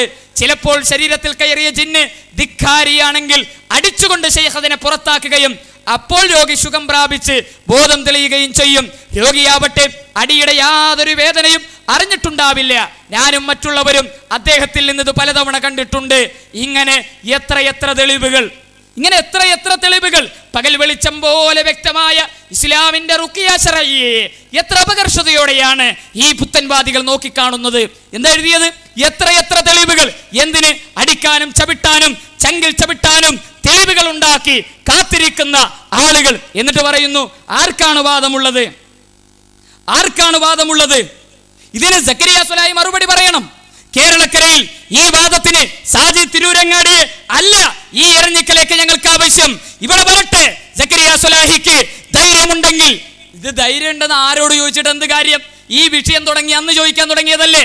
അബുദാബിയിലെ താജുക്ക എന്ന് പറയുന്ന സക്കരിയ സുലാഹിയെ ജീവന തുല്യം സ്നേഹിച്ചിരുന്ന ഒരു വ്യക്തി ഉണ്ടായിരുന്നു. അദ്ദേഹം ഒരിക്കൽ ഈ വിഷയം തുടങ്ങിയ തുടക്കത്തിൽ അദ്ദേഹം അനസ് മൗലവിയെ വിളിച്ചിട്ട് പറഞ്ഞു, മൗലവി ഒന്ന് ചർച്ച ചെയ്തുകൂടെ? അപ്പോൾ അദ്ദേഹം പറഞ്ഞു, ചർച്ച ചെയ്യാം, എപ്പോഴും വരട്ടെ, നിങ്ങൾ സക്കരിയ സുലാഹിയെ വിളിച്ചോളൂ. പിന്നെ അദ്ദേഹം വിളിക്കുന്നത് ഈ ഇസ്ലാഹി പ്രസ്ഥാനത്തിന്റെ പ്രവർത്തന രംഗത്ത് സജീവമായി കൊണ്ടാണ്. സക്കരിയ സുലാഹിയോട് ചോദിച്ചു, താങ്കൾ ചർച്ചക്ക് വരണം. അദ്ദേഹം പറഞ്ഞു, ഞാൻ തയ്യാറല്ല, ഞാനൊരു 6 മാസം പൂട്ടട്ടെ. 6 കഴിഞ്ഞില്ലേ? കഴിഞ്ഞ ഒക്ടോബറിൽ പരസ്യമായിട്ടിറങ്ങി. ഒക്ടോബർ, നവംബർ, ഡിസംബർ, ജനുവരി, ഫെബ്രുവരി, മാർച്ച് മാസത്തിൽ 6 മാസം കഴിഞ്ഞു. മൗലവി താങ്കൾ അവിടെ പോയി കാണുന്നില്ലല്ലോ കേരളത്തിന്റെ മണ്ണിൽ. സക്കരിയ സുലാഹി ധൈര്യമുണ്ടെങ്കിൽ താങ്കൾ വരണം. ഇത് ഞാൻ വിളിക്കുന്നതായി താങ്കൾ കരുതേണ്ടതില്ല. ഖാദറാജ് പറഞ്ഞതിന്റെ ബാക്കിയായിട്ട് ഞാൻ പൂരിപ്പിക്കട്ടെ. ഈ എരഞ്ഞിക്കലിന്റെ മണ്ണിൽ ഈ സക്കരിയ സുലാഹിയാണ് ഈ വിവാദം തുടങ്ങിയതെങ്കിൽ കേരളത്തിലെ മുജാഹിദുകളെ മുട്ടാൻ ആഗ്രഹിച്ചുകൊണ്ട് നടക്കുന്ന തട്ടാനാണ് താങ്കളെങ്കിൽ താങ്കൾ വരണം. ഞങ്ങൾ ക്ഷണിക്കുന്നു. കേരള നേതൃത്വത്തിൽ മുജാഹിദീന്റെ നേതൃത്വവും പണ്ഡിതന്മാരും എരഞ്ഞിക്കലിന്റെ മണ്ണിൽ താങ്കൾക്ക് മറുപടി പറയും. അവിടെ താങ്കൾ വരേണ്ടത്. അതല്ലാതെ സാജിദ് മൗലവിനെ ഞങ്ങൾക്ക് ആവശ്യമില്ല. സാജിദ് മൗലവിക്കുള്ള പണി എന്താ? ഇസ്ലാഹി പ്രസ്ഥാനത്തിന് ആളുകളാണ് ഇടക്കിടക്ക് ഓരോ പോത്തിനെ കിട്ടും. സാജിദ് മൗലവിന്റെ പണി പോത്ത് ചില മഹല്ലുകൾക്ക് ഇങ്ങനെ കൊടുക്കും. അങ്ങനെ സാജിദ് മൗലവിന്റെ പോത്ത് വാങ്ങി സാജിദ് മൗലവിന്റെ കൂടെ നിൽക്കുന്നവർ. അതല്ലാതെ ഈ പോത്ത് കൊടുക്കുന്ന ഏർപ്പാടല്ലാതെ ഇസ്ലാഹി പ്രസ്ഥാനത്തിന്റെ നിലപാട് വിശദീകരിക്കാൻ അദ്ദേഹത്തിന് എന്താ അവകാശം? സാജിദ് തിരൂരങ്ങാടി ചികിത്സ നടത്തിയിട്ടില്ലേ? പറയണം താങ്കൾ നടത്തിയ ചികിത്സ എന്താണ്? താങ്കൾ നടത്തിയ ചികിത്സക്കുള്ള പ്രമാണം എന്താണ്? താങ്കൾ നടത്തിയ ചികിത്സക്കുള്ള ഇസ്ലാമികമായ രേഖകൾ എന്താണ്? ഇതല്ലേ പറയേണ്ടത്? അതിന് ഇനി സക്കരിയ സ്വലാഹി ഇവിടെ വന്ന് മറുപടി പറയണം. ഇവിടെ അനസ് മൗലവി വരും. സാജിദിന്റെ എന്റെ പ്രസംഗത്തിന് എന്താണ് അനസ് മൗലവി മറുപടി പറയാത്തത്? എന്തൊരു പൂതിയ! ഈ ആന അലറണ കണ്ടിട്ട് അണ്ണാൻ അലറാൻ തുടങ്ങിയ എന്താ ചെയ്യുക? അതിനൊന്നും പൂതി വെച്ചിട്ട് കാര്യമില്ല. ഇവിടെ സക്കരിയ സ്വലാഹി വരട്ടെ, ഹുസൈൻ സലഫി വരട്ടെ, PN അബ്ദുൽ ലത്തീഫ് മദനി വരട്ടെ, ഈ ഇരഞ്ഞിക്കലിൽ ഈ മൂന്നാളുകൾ പ്രസംഗിക്കട്ടെ. ഒറ്റയായോ കൂട്ടമായോ വരട്ടെ. ഇവരൊക്കെ ഇവിടെ പോയി ആരും കാണുന്നില്ലല്ലോ. എന്നിട്ട് ഇങ്ങനെ കുറച്ച് കുട്ടി മുസ്ലിയാക്കന്മാരെയും കുട്ടി പുരോഹിതന്മാരെയും കുട്ടി മന്ത്രവാദികളെയും ഇങ്ങനെ ഇറക്കി വിട്ടു. ഇതിങ്ങനെ പ്രചരിപ്പിക്കാൻ ശ്രമിച്ചുകൊണ്ടിരിക്കുന്നു. അപ്പോൾ വളരെ ബോധപൂർവമായി ഒരു പുതിയ ചികിത്സാ സമ്പ്രദായത്തെ കേരളത്തിന്റെ മണ്ണിലേക്ക് ഇറക്കുമതി ചെയ്യാനുള്ള ബോധപൂർവമായ പരിശ്രമമാണ് ഇവിടെ നടന്നുകൊണ്ടിരിക്കുന്നത് എന്ന് നമുക്ക് മനസ്സിലാക്കണം. ഇവിടെ എന്താ നമ്മുടെയൊക്കെ വിഷയം എന്താ? മുജാഹിദീങ്ങൾക്കുള്ള പ്രശ്നം എന്താ? പടച്ചോനെ, ഇവിടുത്തെ ഈ മനുഷ്യന്മാർക്ക് തൗഹീദ് കിട്ടിയിട്ടില്ലെങ്കിൽ എന്താ ചെയ്യുക? AP അബ്ദുൽ ഖാദർ മൗലവി KNMന്റെ നേതാവാ, ജിന്നുവാദികളുടെ നേതാവല്ല. ആദ്യത്തെ ഹജ്ജ് കർമ്മത്തിന് കപ്പലിലാ പോയത് മൗലവി പറയും ആ ചരിത്രം. എങ്ങനെ മൗലവി പറയുന്നത്? കഅബത്തിന്റെ കില്ല പിടിച്ചിട്ട് ഞാൻ പ്രാർത്ഥിച്ചു, തൗഹീദുള്ള മനുഷ്യരാക്കി മാറ്റാൻ കേരളത്തിന്റെ മണ്ണിലെ മനുഷ്യരെ മുഴുവൻ തൗഹീദിന്റെ മക്കളാക്കാൻ ഞങ്ങൾക്ക് കഴിയില്ല. പക്ഷേ തൗഹീദ് എന്ന ഈ ആദർശം പ്രബോധനം കേൾക്കുന്നവരാക്കിയെങ്കിലും പടച്ചോനെ കേരളത്തിലെ മനുഷ്യരെ മാറ്റണേ എന്ന് ആഗ്രഹിച്ചവരാ മുജാഹിദ് പണ്ഡിതന്മാര്, ഇസ്ലാഹി പ്രസ്ഥാനത്തിന്റെ പണ്ഡിതന്മാര്. ഇപ്പോഴത്തെ ജിന്ന മൗലാനമാർക്കുള്ള വലിയ വിഷമം എന്താ? തൗഹീദ് ഇല്ലാത്തതൊന്നുമില്ല. ഓലിക്കുള്ള വലിയ വിഷമം നമ്മുടെ സാജിദ് മൗലവി തന്നെ ഒന്ന് വിശദീകരിക്കട്ടെ. ഇത്തരത്തിലുള്ള പ്രയാസങ്ങൾ പൈശാചിക ബാധയുള്ള സമയത്ത് അങ്ങനെയുള്ള ആളുകൾക്ക് ചികിത്സ നടത്താൻ പറ്റുമെന്നാ നമ്മൾ പറഞ്ഞു. ഇതിന്റെ മറവിൽ അനിസ്ലാമിക ചികിത്സ നടക്കുന്നുണ്ട്. അത് ഖുറാഫാത്താണ്, അങ്ങോട്ട് പോകാൻ പാടില്ല. പോയാൽ നമ്മളെ പരലോകം നഷ്ടപ്പെടും. ചിലപ്പോ പിശാചി സേവകര്, ശിർക്ക് പൂജകന്മാര്, പിശാചുമായി ബന്ധപ്പെട്ട തടസ്സങ്ങളും പ്രയാസങ്ങളാണെങ്കിൽ അവിടെ ചെന്ന് ശിർക്ക് ചെയ്യുമ്പോൾ ചിലപ്പോൾ എന്ത് ചെയ്യും? ആശ്വാസം കിട്ടിയെന്ന് വരും. മാറണ്ടോ ഇല്ലേ എന്നുള്ളതല്ലാതെ പോകാനുള്ള മാനദണ്ഡം റസൂലിന്റെ വിലക്കോ ഇല്ലേ എന്നുള്ള, പോകാൻ പാടില്ല. മാറണ്ടോ ഇല്ലേ എന്നുള്ളതല്ല, അള്ളാന്റെ റസൂല് പറഞ്ഞോ പഠിപ്പിച്ചോ എന്നുള്ളതാണ് ഇവിടത്തെ അടിസ്ഥാനപരമായ വിഷയം. എന്ന് മാത്രമല്ല, അദ്ദേഹത്തിന്റെ വലിയ വിഷമം എന്താ? അദ്ദേഹത്തിന്റെ വലിയ വിഷമം അദ്ദേഹം ഒന്നുകൂടി അത് ആവർത്തിക്കട്ടെ. പിന്നെ ശിർക്ക് പൂജകന്മാര്, പിശാചുമായി ബന്ധപ്പെട്ട തടസ്സങ്ങളും പ്രയാസങ്ങളാണെങ്കിൽ അവിടെ ചെന്ന് ശിർക്ക് ചെയ്യുമ്പോൾ ചിലപ്പോൾ എന്ത് ചെയ്യും? ആശ്വാസം കിട്ടിയെന്ന് വരും. മാറണ്ടോ ഇല്ലേ എന്നുള്ളതല്ലാതെ പോകാനുള്ള മാനദണ്ഡം റസൂലിന്റെ വിലക്കോ ഇല്ലേ എന്നുള്ള, പോകാൻ പാടില്ല. എന്നാൽ ഇത്തരത്തിലുള്ള പ്രയാസങ്ങൾ ഇവിടെയുള്ള സുന്നികൾക്കും അതുപോലെ തന്നെ വേറെ മതക്കാർക്കും ഉണ്ടാവുള്ളൂ. മുജാഹിദീങ്ങൾക്ക് ഇതൊന്നും ഉണ്ടാവില്ല. ഇവരൊക്കെ വലിയ വിഷമം എന്താ? മുജാഹിദീങ്ങൾക്ക് ഇതുണ്ട്. ഇവരുടെ തൗഹീദി പ്രബോധനം ഒന്നുമല്ല. രാവിലെ മുതൽ ഇങ്ങനെ ചർച്ച. പഠിച്ചോനെ, മുജാഹിദീങ്ങൾക്ക് കൂടി എങ്ങോട്ടാ കൊണ്ടുപോവുക? ഇസ്ലാഹി പ്രസ്ഥാനം ഉണ്ടാക്കിയ കേരളക്കരയിൽ ഈ പ്രസ്ഥാനം പാടുപെട്ട് പടുത്തുയർത്തിയ മഹാരഥന്മാരായ പണ്ഡിതന്മാർ തിരൂരങ്ങാടി, ഈ എരഞ്ഞിക്കലും തിരൂരങ്ങാടിയിലേക്ക് എത്ര കിലോമീറ്റർ യാത്രയുണ്ട് നിങ്ങൾക്കറിയുമോ? ഓർമ്മകളുടെ തീരത്തെന്ന പുസ്തകം വായിക്കണം. ഈ ജിന്നുവാദവും പറഞ്ഞ് നടക്കുന്ന കുട്ടികളെ കെട്ടിയിട്ട് വായിപ്പിക്കണം. കേരളക്കരയിലെ മുജാഹിദ് പണ്ഡിതന്മാരുടെ ത്യാഗപൂർണമായ ചരിത്രങ്ങൾ കണ്ണുനീരോടുകൂടി അല്ലാതെ വായിച്ചു തീർക്കാൻ കഴിയില്ല. ഉമർ മൗലവിയുടെ ഒക്കെ വിഷമം എന്താ? പടച്ചോനെ എന്താപ്പ ചെയ്യുക? ഇവിടെ ഹിന്ദുക്കൾക്ക് കൂടിയ കുറേ കേന്ദ്രം, പടച്ചോനെ ഇവിടെ ക്രിസ്ത്യാനികൾക്ക് കൂടിയ ഇവിടെ കുറേ കൊണ്ടുപോകാൻ, നമ്മുടെ മുജാഹിദീങ്ങൾക്ക് കൂടിയത് എന്താ ചെയ്യുക? ഇതായിരുന്നു അവരുടെ ചർച്ച. അനാഥശാലകൾ ഉണ്ടാക്കി, ഇവിടെ സ്കൂളുകൾ ഉണ്ടാക്കി, മദ്രസ പ്രസ്ഥാനം ഉണ്ടാക്കി, ഇവിടെ മുസ്ലിം സമുദായത്തിന് പുരോഗതിയുടെ മാതൃകകളും കേന്ദ്രങ്ങളും ഉണ്ടാക്കി.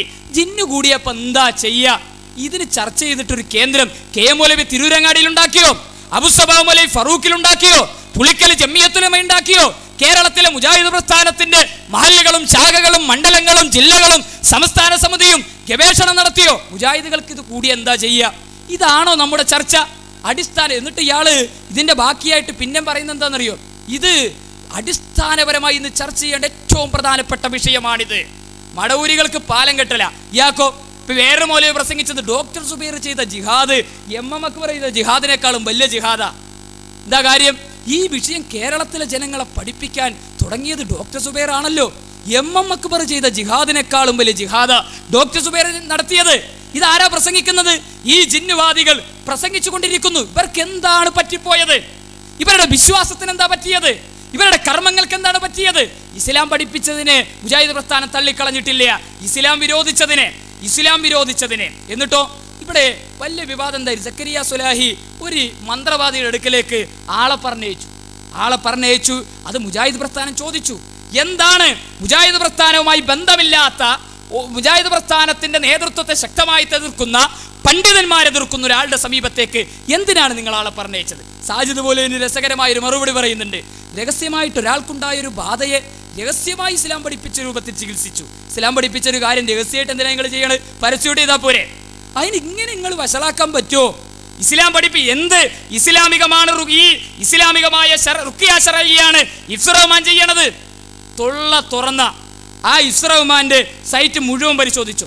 ജമിയത്തുലമയുടെ മുഹീദ്ദീൻ ഉമരി എന്താ ഇഫ്സർ റഹ്മാൻ വിളിച്ചത്? കഴുതത്തലയൻ. ആരെ? ജമിയത്തുലമയുടെ പ്രസിഡന്റ് മുഹീദ്ദീൻ ഉമരിയെ എ.പി. അബ്ദുൽ ഖാദർ മൗലവിയെ വിളിച്ചതെന്താ?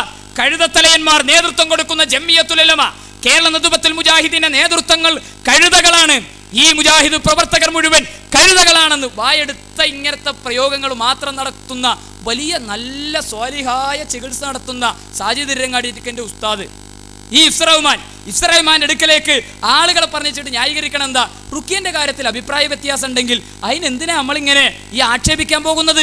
എന്നാ ഇവിടെ കുറെ ആൾക്കാർ നടത്തുന്നില്ലേ? നിങ്ങളയക്ക് ഇവിടെ എത്ര ആളുകളെ നടത്തുന്നത്? ഖുർആന്റെ ശത്രുവല്ലേ? ഖുർആൻ കണ്ടപ്പോൾ ഇളകി. അതിപ്പോ ഖുർആനിന്റെ ശത്രുവല്ലേ ശൈത്താൻ? അതുകൊണ്ട് ഇളകിയതല്ലേ? ഖുർആന്റെ ശത്രു ആയതുകൊണ്ടാണോ ശൈത്താൻ ഇളകിയത്? ഖുർആൻ ഓതിയാ മാത്രമേ ശൈത്താൻ ഇളകൂ? ഖുർആൻ ഓതിയാ മാത്രമേ ശൈത്താൻ ഇളകൂവെന്ന് ആരാ പഠിപ്പിച്ചത്? അള്ളാഹുവിന്റെ റസൂല്. ഏത് ശൈത്താനെയാണ് ഇളക്കിയത്? അള്ളാഹുവിന്റെ റസൂല് ഈ ജിന്നിനെ ഇറക്കിയെന്ന് പറയുന്നുണ്ടല്ലോ, ഹദീസുകളിലുണ്ടല്ലോ. ഏത് ശൈത്താനെയാണ് അള്ളാഹുവിന്റെ റസൂൽ ഇറക്കിയത്? റസൂലുള്ള ഖുർആൻ ഓത്തിയിട്ട് ഇങ്ങനെ വിറപ്പിച്ചോ? വെള്ളം ചീറ്റിച്ചോ? ഇത് കയ്യിൽ ഇങ്ങനെ നൂല് കെട്ടിയോ? ഏത് ചികിത്സ?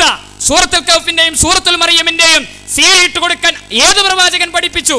നിസ്കരിക്കണം, അള്ളാന്റെ റസൂൽ നിസ്കരിച്ച പോലെ. നോമ്പ് നോൽക്കണം, അള്ളാന്റെ റസൂൽ നോറ്റതുപോലെ. ഹജ്ജ് ചെയ്യണം, അള്ളാന്റെ റസൂൽ ചെയ്തതുപോലെ. സക്കാത്ത് കൊടുക്കണം, അള്ളാന്റെ റസൂൽ കൊടുത്തതുപോലെ.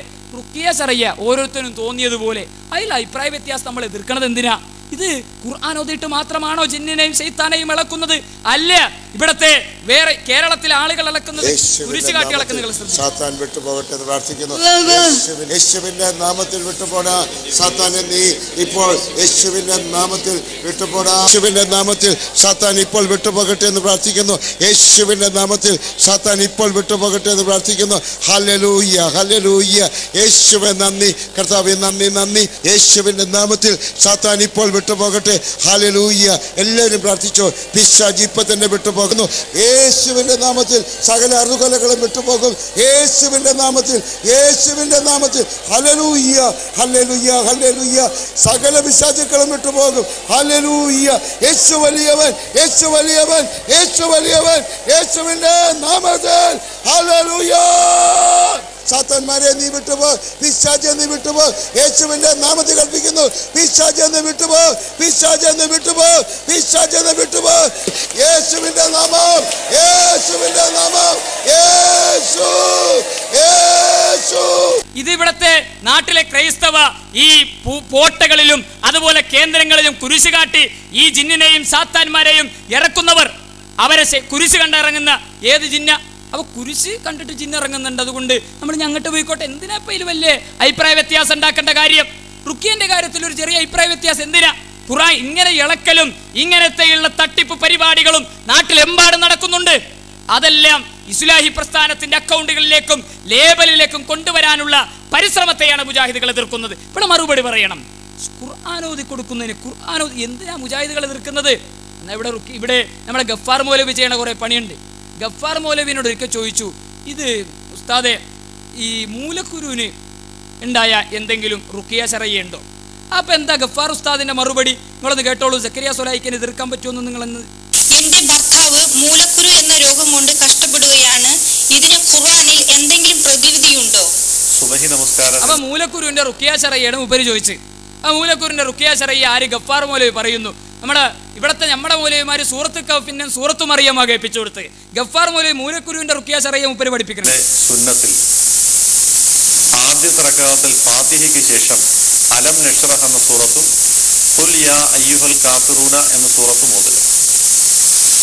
രണ്ടാമത്തെ റക്അത്തിൽ അലം തറ കൈഫയും ഖുൽ ഹുവല്ലാഹു അഹദ് എന്ന സൂറത്തും ഓതുക. ഇൻഷാ അല്ലാഹ് ഇത് തുടരുക. പൈൽസ് മൂലക്കുരു അപ്രത്യക്ഷമാകും.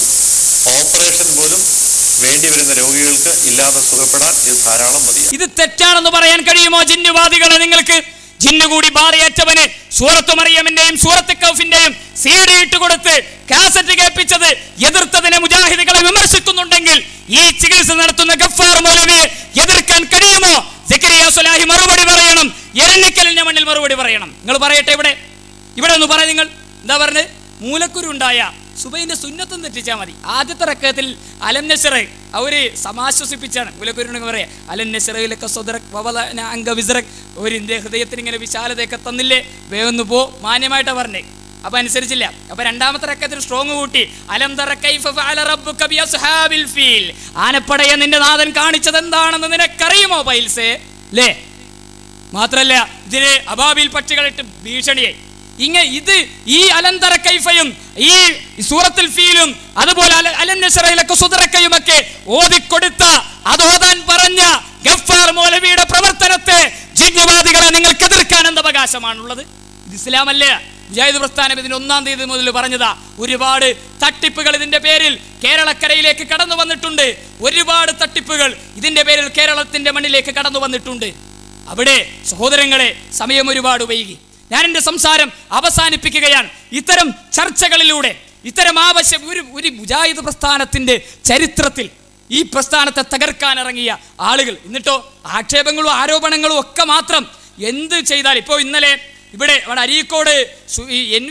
അരീക്കോടുള്ള ജമിയത്തുൽ മുജാഹിദീൻ എന്നൊരു സംഘടനയുണ്ട്. മുജാഹിദ് പ്രസ്ഥാനം ഉണ്ടാകുന്നതിന് മുമ്പുണ്ടായത്. അവിടെ അതിൻ്റെ നേതൃത്വത്തിലൊരു മതപ്രഭാഷണ പരിപാടി നടന്നപ്പോൾ അത് മടവൂരികളുമായിട്ട് ലയനം, മടവൂരികളുമായിട്ട് ലയിക്കാനുള്ള പരിപാടി, KKP അബ്ദുള്ളയുമായിട്ട് ലയിക്കാനുള്ള പരിപാടി. എന്തൊരു ബഹളായിരുന്നു! എന്ത് TP അബ്ദുള്ള കൊയ്യമദിന് CP ഉമർ സുല്ലമിയും ഒരേ വേദിയിൽ. എന്നാൽ എത്ര ഈ കോഴിക്കോട് മുതലക്കുളത്ത് മൈതാനിയിൽ എത്ര സമ്മേളനങ്ങളിൽ പങ്കെടുത്ത് ISMന്റെ മുൻ നേതാക്കന്മാർ കോഴിക്കോട്ടുകാരോട് മറുപടി പറയണ്ടേ? ഇവിടെ ഈ SKSSFന്റെയും SSFന്റെയും അതുപോലെ ജമാഅത്തെ ഇസ്ലാമിയെ മാറ്റി നിർത്തി തീവ്രവാദത്തിനെതിരെ ഒന്നിച്ച് മുസ്ലിം ലീഗിന്റെ വേദിയിൽ ഈ കോഴിക്കോട്ടങ്ങാടിയിലല്ലേ ഇവര് സമ്മേളനത്തിൽ പങ്കെടുത്തത്? അന്നില്ലാത്ത ഒരു സലഫി മനഹജ് ഇന്നെങ്ങനെയാണ് ജമിയത്തുൽ മുജാഹിദിന്റെ പരിപാടിയിലേക്ക് TP അബ്ദുള്ള കൊയ്യമദിന് പങ്കെടുക്കുമ്പോൾ മാത്രം ഉണ്ടായിത്തീരുന്ന പുതിയ മനഹജ് ഏതാ? ഇതെന്താ? ഇതേത് മനഹജ? ഇത് മനസ്സിലാകണില്ല. എന്ന് മാത്രമല്ല, ജിന്നിനോട് സഹായം തേടുന്നത് ശിർക്കാണ് എന്ന് നമ്മുടെ കുഞ്ഞോമത് പറപ്പൂരൊന്ന് ഒപ്പിട്ടുപോയി. എവിടെ? PN അബ്ദുൽ ലത്തീഫ് മദനിന്റെ നേതൃത്വത്തിൽ 10 ആളുകൾ ഒപ്പിട്ട് ചർച്ച നടത്തിയപ്പോൾ നമ്മുടെ പാപം കുഞ്ഞോമത് പറപ്പൂര് സാഹിബ് അതിലൊന്ന് ഒപ്പിട്ട്. എന്താ ഒപ്പിട്ട്? ജിന്നിനോട് സഹായം തേടുന്നത് ശിർക്കാണ്. അപ്പ വന്ന് സക്കരിയ സ്വലാഹിയും കൂട്ടൻ രംഗത്ത് പറപ്പൂരിനെതിരെ എഴുതിയത് കുഞ്ഞു മുഹമ്മദ് പറപ്പൂരിനെതിരെ ജിന്നിനോട് സഹായം തേടുന്നത് ശിർക്കും തൗഹീദിന് വിരുദ്ധവുമാണ് എന്നൊപ്പിട്ടതിന്റെ പേരിൽ സക്കരിയ സ്വലാഹി നേതൃത്വം നൽകുന്ന സക്കരിയ സ്വലാഹിയുടെ വാദപ്രതിവാദങ്ങൾക്ക് ഇടയാളനായി പോകുന്ന, അതുപോലെ തന്നെ ജിന്നുവാദികൾക്ക് ഭൗതികമായി നേതൃത്വം നൽകുന്ന ആളുകളൊക്കെ കൂടി CP സലീം സാഹിബിനൊക്കെ നേതൃത്വം കൊടുക്കുന്ന വ്യക്തിത്വം എഴുതുന്നത് കാതുകുത്തിയവൻ പോയാൽ കടുക്കനിട്ടവൻ വരികയോ. എന്താ അതിൻ്റെ അർത്ഥം എന്നറിയോ? ലാത്ത പോയി മനാത്ത വന്നു. TP അബ്ദുള്ള കൊയ്യമദിനെ മാറ്റിയ ഈ നമ്മുടെ കൂട്ടത്തൊക്കെ കുഞ്ഞോമത് പറപ്പൂര് വരികയോ അത് അംഗീകരിക്കാൻ പറ്റില്ല. എന്നിട്ട് അതിൻ്റെ അടിയിൽ എന്താ?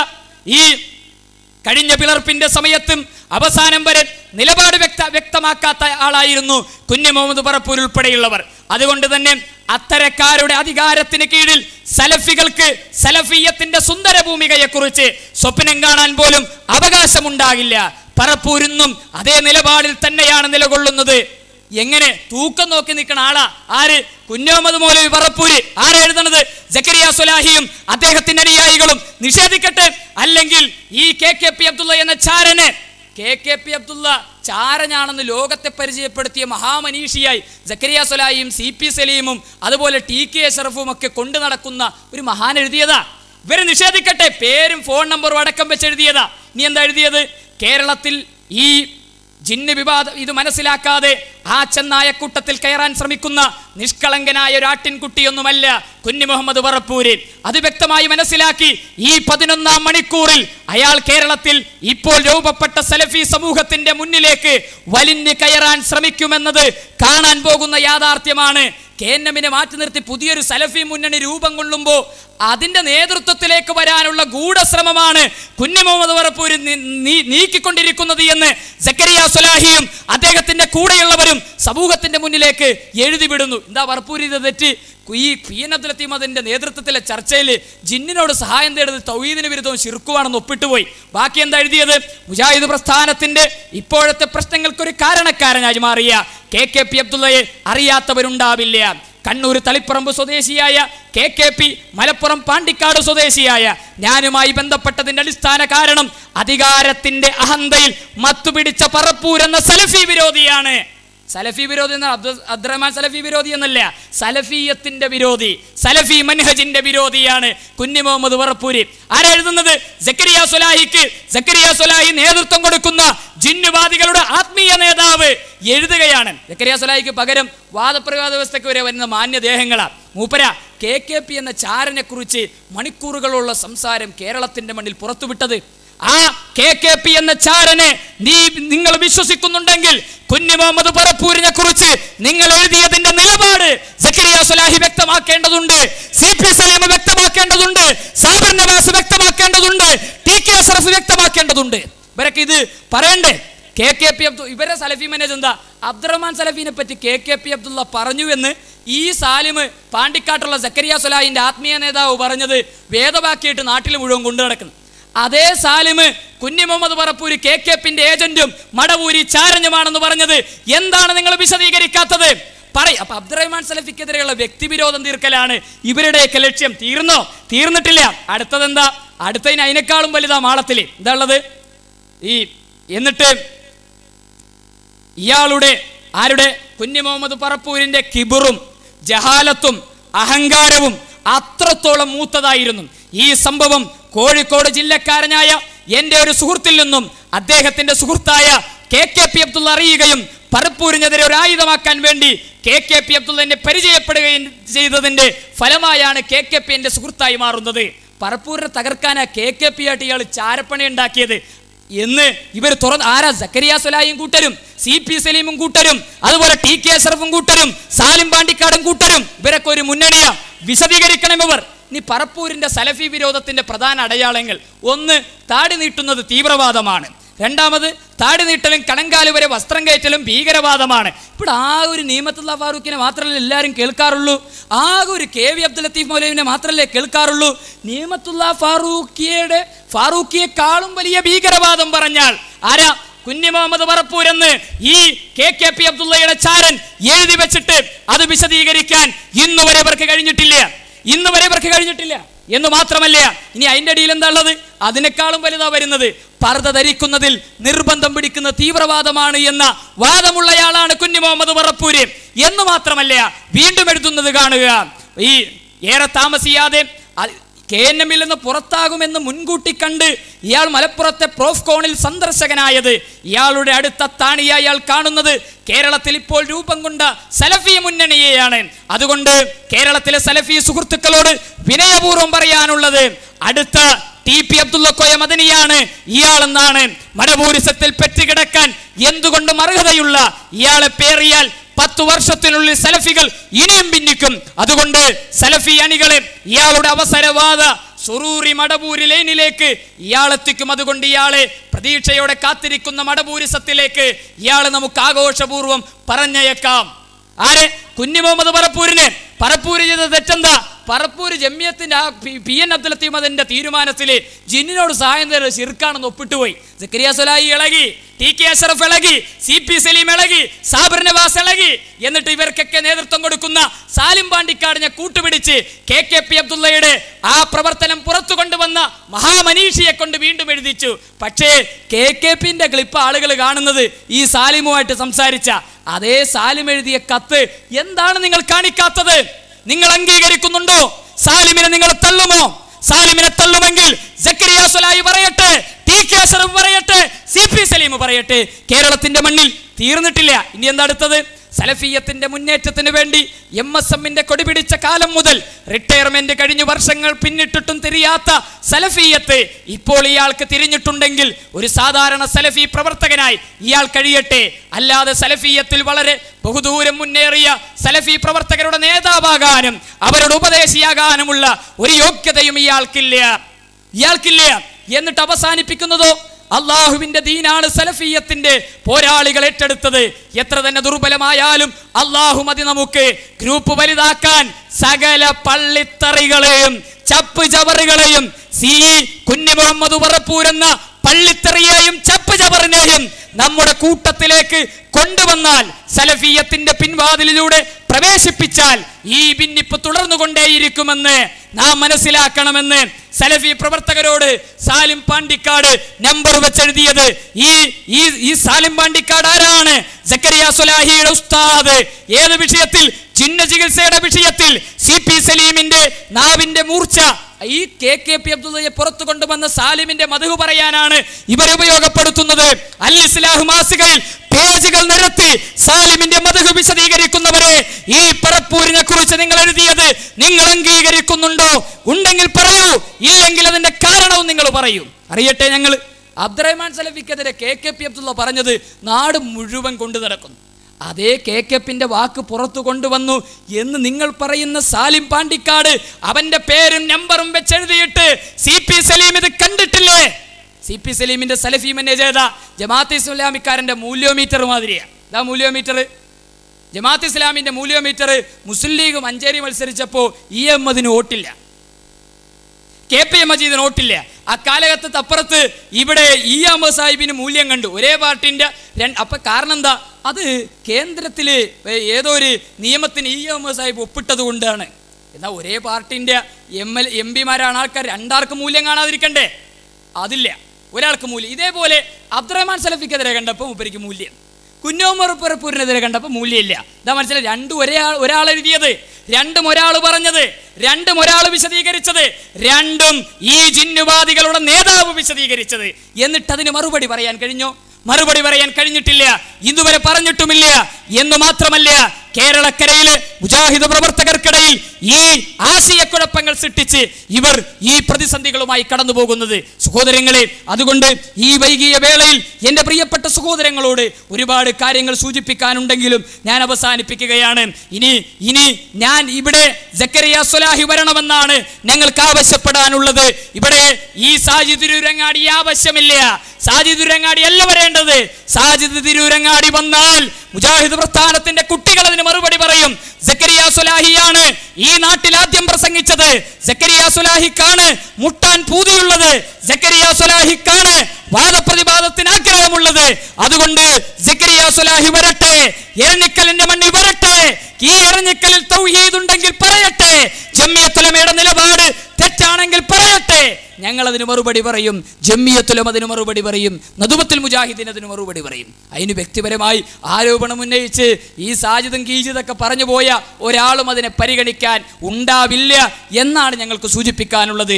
അതുകൊണ്ട് സഹോദരങ്ങളെ, ഈ തൗഹീദിന്റെ പോരാളികളെ, ഈ തൗഹീദിന്റെ പട്ടാളത്തെ ശിർക്ക് കലർത്തിയ വിശ്വാസമുള്ളിലേക്ക് കലർത്തി തകർക്കാൻ നമ്മൾ അനുവദിക്കരുത്. നമ്മൾ അവരെ സമ്മതിക്കാൻ പാടില്ല. അവരെ മാറ്റി നിർത്തിയ ആ മാറ്റി നിർത്തൽ നദുവത്തുൽ മുജാഹിദീന്റെ നേതൃത്വത്തിന്റെ ദീർഘവീക്ഷണമായിരുന്നു എന്ന് നമ്മൾ മനസ്സിലാക്കി ഒരു നല്ല സലഫി മുന്നേറ്റത്തിന്, കേരളക്കരയിൽ തൗഹീദിന്റെ പടയോട്ടത്തിന് എല്ലാവരും ഒരുമിച്ച് രംഗത്തിറങ്ങി ഈ ആദർശ പടയോട്ടം മുന്നോട്ട് കൊണ്ടുപോകാൻ ഈ ആദർശ പ്രസ്ഥാനത്തെ സഹായിക്കണമെന്നാണ് ഈ സന്ദർഭത്തിൽ എനിക്ക് സൂചിപ്പിക്കാനുള്ളത്. മരണമെന്ന് പറയുന്നത് സത്യമാണ് എന്ന് ഈ പ്രസ്ഥാനത്തെ തകർക്കാനിറങ്ങിയ എൻ്റെ കുഞ്ഞുമക്കൾ ശ്രദ്ധിക്കണം, ആലോചിക്കണം. പ്രായവ്യത്യാസങ്ങളില്ലാതെ മരണം ഇങ്ങനെ കടന്നു വരുമ്പോൾ നരകത്തിന്റെ വിറകുകൊള്ളികളായി മാറാതെ സ്വർഗത്തിലേക്ക് പോകാൻ വിശ്വാസവും പ്രവർത്തനവും കർമ്മവും ശരിയാക്കി ഈ ജിന്നുവാദം കൈയൊഴിഞ്ഞ്, ഈ പിഴച്ച വിശ്വാസം കൈയൊഴിഞ്ഞ് തൗഹീദിന്റെ ഭൂമികയിലേക്ക് നമ്മുടെ ജീവിതത്തെ കൊണ്ടുപോകാനും തൗഹീദിന്റെ മാർഗത്തിൽ ഒത്തുചേരാനും തൗഹീദിന്റെ പോരാളികളായി നമുക്ക് മാറാനും സാധിക്കണം. അള്ളാഹു അതിന് നമ്മെ അനുഗ്രഹിക്കുമാറാകട്ടെ. എല്ലാ തിന്മകളിൽ നിന്നും അള്ളാഹു നമ്മെ കാത്തുരക്ഷിക്കുമാറാകട്ടെ. എല്ലാ പണ്ഡിതന്മാർക്കും നമ്മുടെ വയോധികരായ നേതാക്കന്മാർക്കും അള്ളാഹു ദീർഘായുസ് നൽകുകയും ഈ പ്രസ്ഥാനത്തിന്റെ അമരത്ത് പ്രവർത്തിക്കാനുള്ള തൗഫീഖ് പ്രദാനം ചെയ്ത് നമ്മളെയും അവരെയും അനുഗ്രഹിക്കുമാറാകട്ടെ. എല്ലാ തിന്മ ഞങ്ങൾ അറിഞ്ഞും അറിയാതെയും ചെയ്തു പോയ തിന്മകൾ അല്ലാഹുവേ നീ ഞങ്ങൾക്ക് വിട്ടുപുറത്തു മാപ്പാക്കി തന്നെ റഹ്മാനെ. റബ്ബനാ തഖബ്ബൽ മിന്നാ ഇന്നക അൻതസ് സമീഉൽ അലീം വതുബ് അലൈനാ ഇന്നക അൻതത് തവ്വാബുർ റഹീം. ആമീൻ ആമീൻ ബിറഹ്മതിക യാ അർഹമർ റഹീമീൻ.